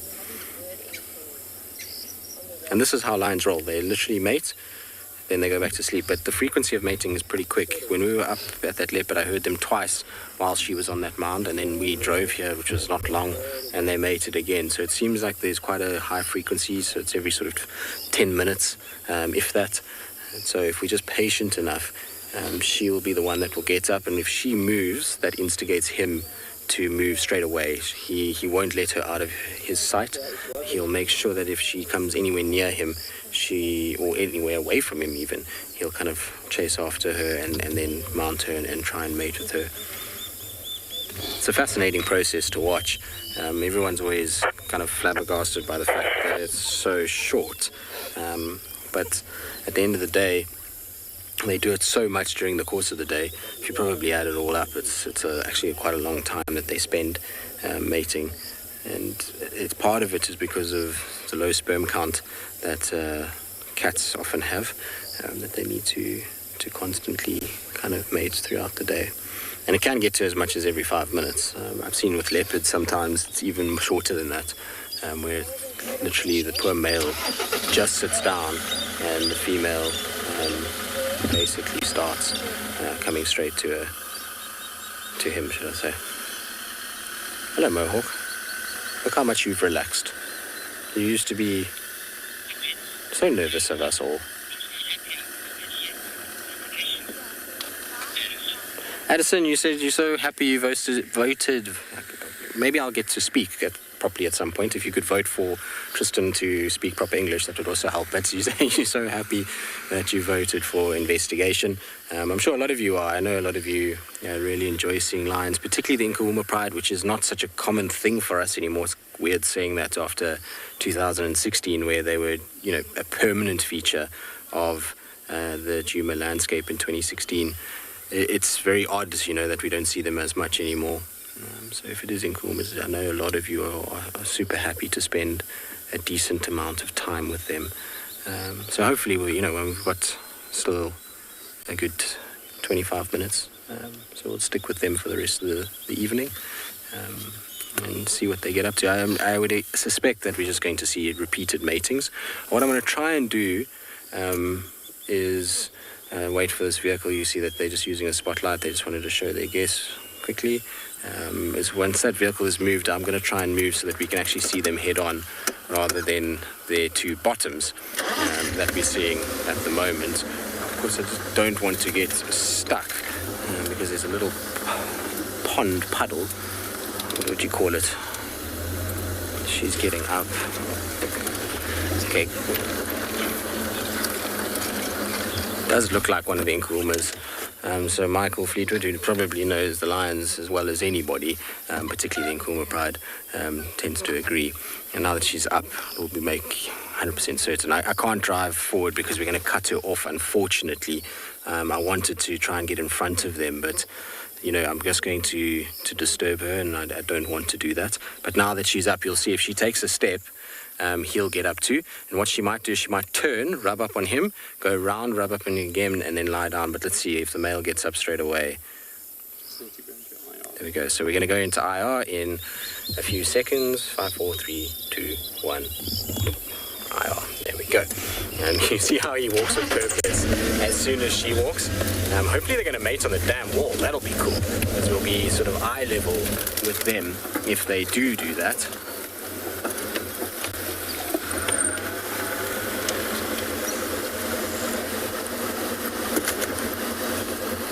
I'm going to just give us some room for brilliance, is what they call it.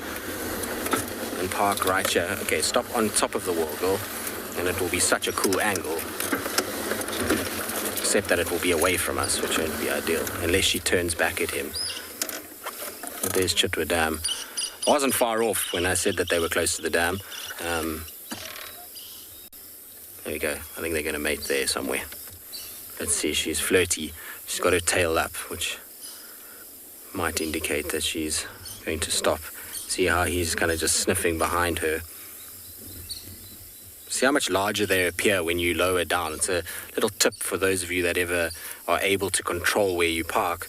If you go on a safari, is try be lower or as low as the animals that you are wanting to take a picture of.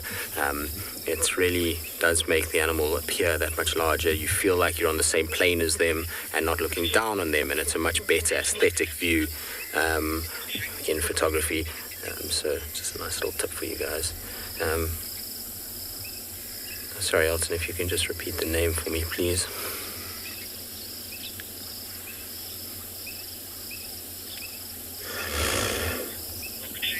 Oak Tree. They do look like a happy couple, don't they? They unfortunately are drifting too far for my low-angle mating technique. I wish I could get round to the other side of the dam, because it would be super cool to get them kind of coming around the other side. I can actually do it, but it's going to be too flooded. If it was winter, I could have done it. Because in winter, there's a little way you can go on the other side of the dam wall here, but in summer, it floods. Because imagine getting them on the other side, coming off, walking straight at you at that eye level. That would have been really cool. Oh, hello, hippos. Are you all wanting to get out? Have we disturbed you? I'm so sorry. All the hippos are in the corner here wanting to come out of the dam to go and feed now.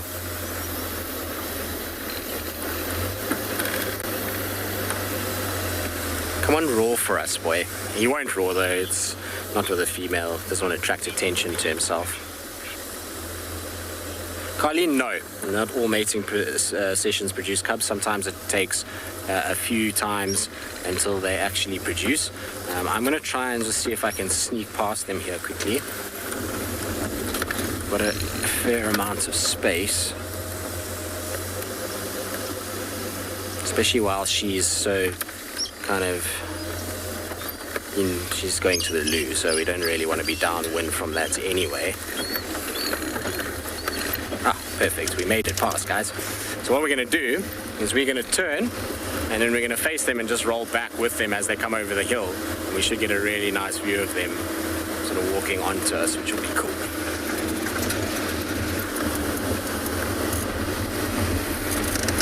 Now, we just don't want them to mate before they get to us. So we'll start from up here. It'll be a little bit of a long distance view for now, and then as they start coming, we'll start rolling back. It's going to be quite spectacular when, like I say, when they come straight towards us, and they'll be actually higher than what we will at some point if they don't stop on the wall itself. She looks like she's slowing down a little bit.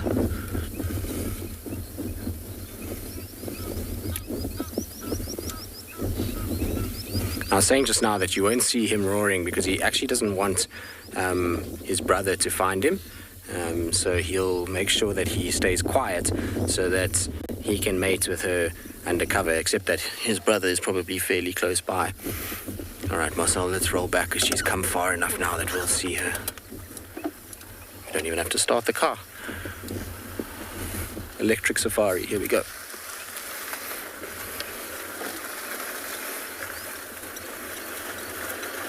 Come on, do it.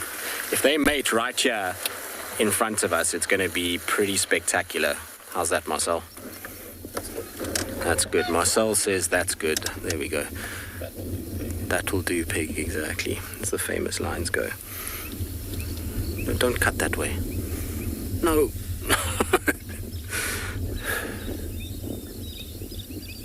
We're supposed to walk straight towards us, not off to the left. I mean, right, my right. And then lie down behind the only bit of concrete that is in the entire way. Almost worked.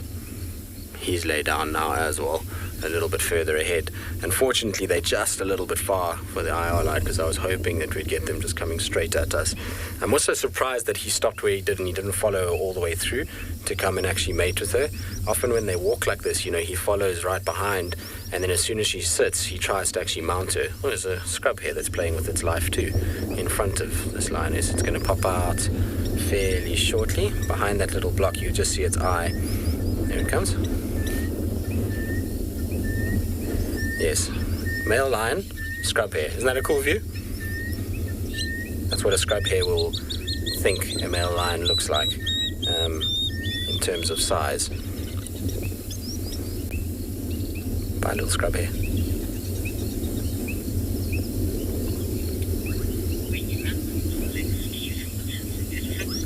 All right, we'll sit here and hope that they eventually do walk a little bit further. I don't think they'll be down for long. In the meantime, let's send you across to Steve, who's managed to find some ellies.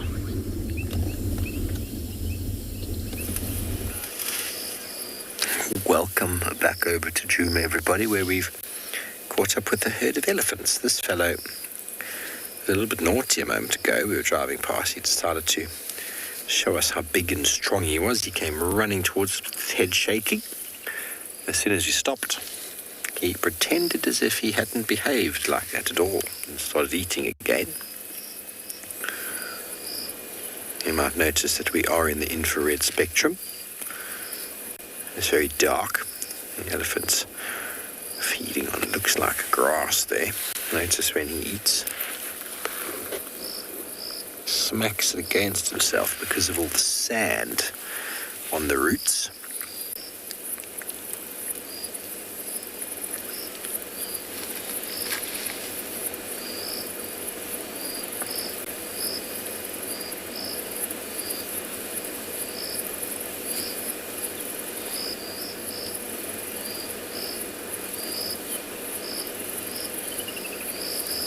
You get enough in your mouth there. Oh, it looks like that's a forb, actually. What is that? Not actually sure what it is in this light.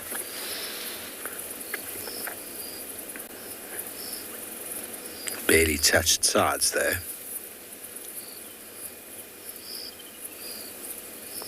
You'll probably pick another piece that's exactly the same.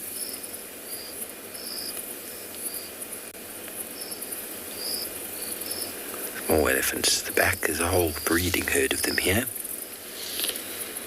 Very peaceful. A little youngster on the left of Mum. Hello, Mum.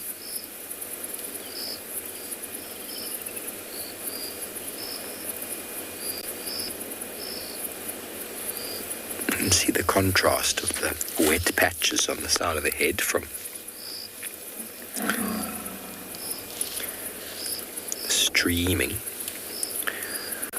Something stressed them. They don't seem to be too stressed. It's a time of plenty. Time of plenty of water, plenty of food. Maybe this youngster's being a little bit too deliberate with the need to suckle. Kitty, elephants, females start breeding from as early as 9, 10 years old. It's very early. Bulls, though, generally aren't breeding until they're in their 30s. There's a very big difference in the age gap there. Bulls need to prove themselves, biggest and strongest. Sometimes some young bulls will mate, but generally they're late 30s into the 20s at the earliest. Sorry, the late 20s into the 30s in the earliest males. But females can breed as early as 9. Stations at Kalahari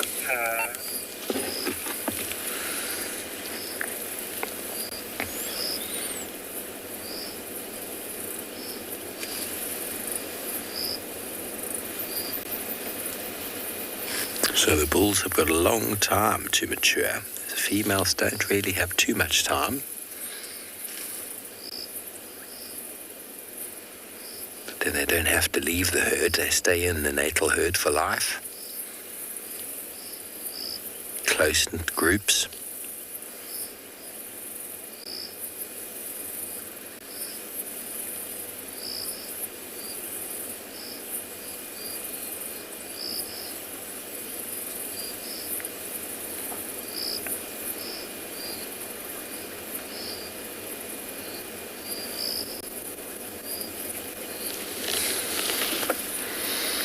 Lana, elephants sleep whenever they want to.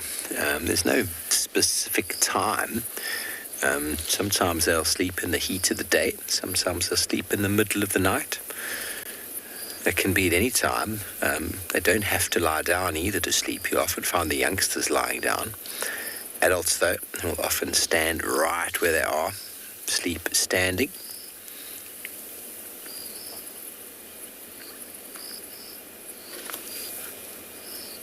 You'd probably find the peak times for sleeping are in the heat of the day and in the dead of night. But they really can sleep at any stage. I've found big bulls before sleeping in the middle of the morning.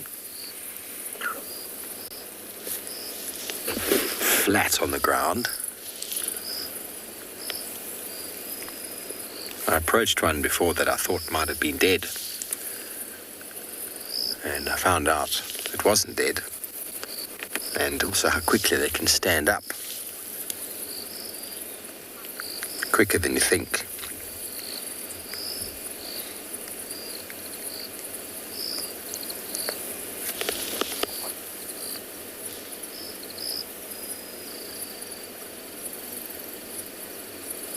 But they do feed for an enormous period of the day and night. 20 odd hours at least they're feeding.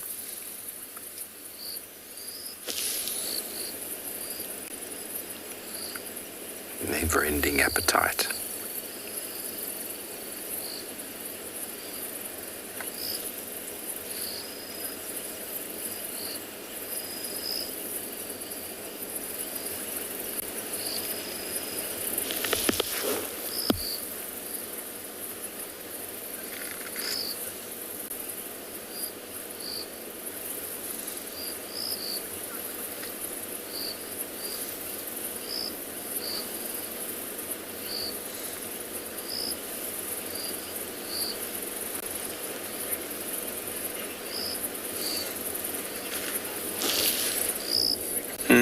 Erica was a very adorable little baby elephant. He's wandered off slightly from Mum. It's probably a second generation, that one to the right there and the one that's disappeared behind the bush. Staying very close to Mum, but still space between them. There we go. Here's a bottom and a very loose tail. Very relaxed. Feeding, taking it easy. They've taken time to adjust their eyes to the darkness. And like us, elephants can get a little bit annoyed if you shine lights at them. It's always important to be very low on the light spectrum around elephants because, as you would as well, if you've taken 2 hours, hour and a half to get used to the darkness, bright lights can be a little bit confusing.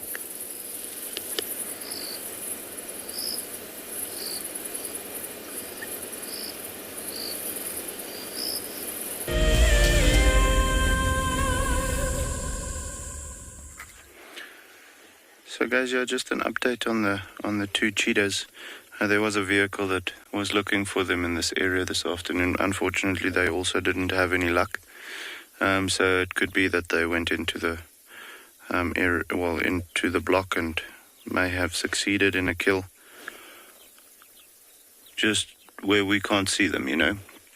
As you've seen with the grass being so long at the moment, it is quite tough to see if there's something lying underneath a bush or so. But you know, every day that you can switch off or end with a sunset like that, it doesn't really matter what you've seen before then. I mean, we have been pretty lucky this afternoon. We've seen the dogs. I believe you guys have seen some nice leopard and cheetah and, elephant and all of those things. So all in all, a very successful day. And what a way to have the sunset. We were very lucky though with the rain. It seemed to have rained out by the time that we got to the area where the rain should have been. So we could continue in the drive.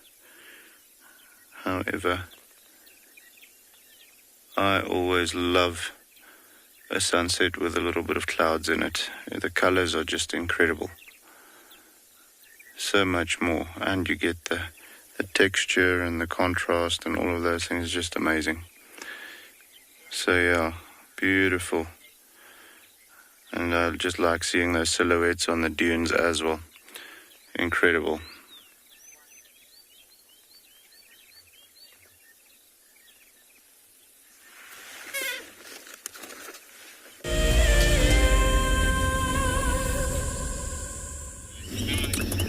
I must be honest, I am super excited, not because of the lions, I'm sorry to say, but because I just heard a wood owl.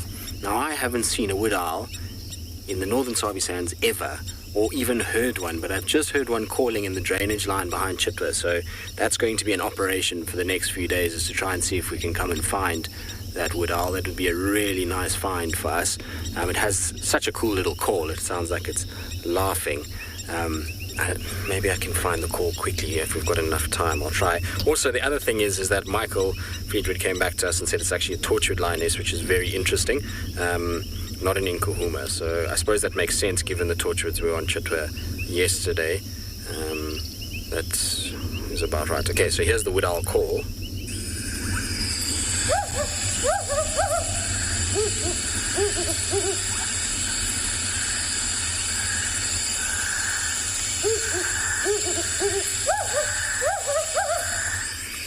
So I just heard that calling right now, which is amazing. Must be in one of those big trees in that drainage line. We'll have to go have a little look around and see if we can't find it. I'll be excited if we can. Like I say, I've never seen one up in this northern part, or even heard one up in this area. I've heard them along the Sand River, but never up this side. So maybe with all the water, that's why they are coming out this side. Cool, something to come look for. Also, these two tomorrow will just be something to come and look for. They will be, I'm sure, busier as ever, trying to procreate and make new little cubs.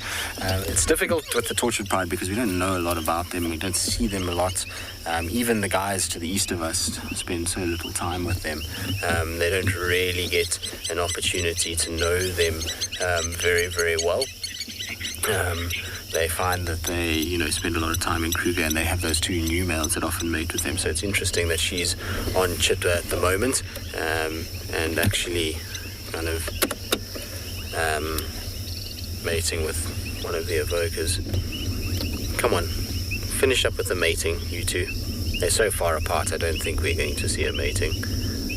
I wonder if the lions got a shock from that wood owl, because they both just were flat and went straight up when they heard it as well. Oh, she's going to yawn. Maybe we can extend a few minutes. I don't know if it's possible. Let's see. I'll wait and hear in my ear if we can. Often yawning is a sign that she might get up. No, so we're not going to be able to, unfortunately. Anyway, hope that you all enjoyed the evening. We'll see you all bright and early tomorrow on the Sunrise Safari.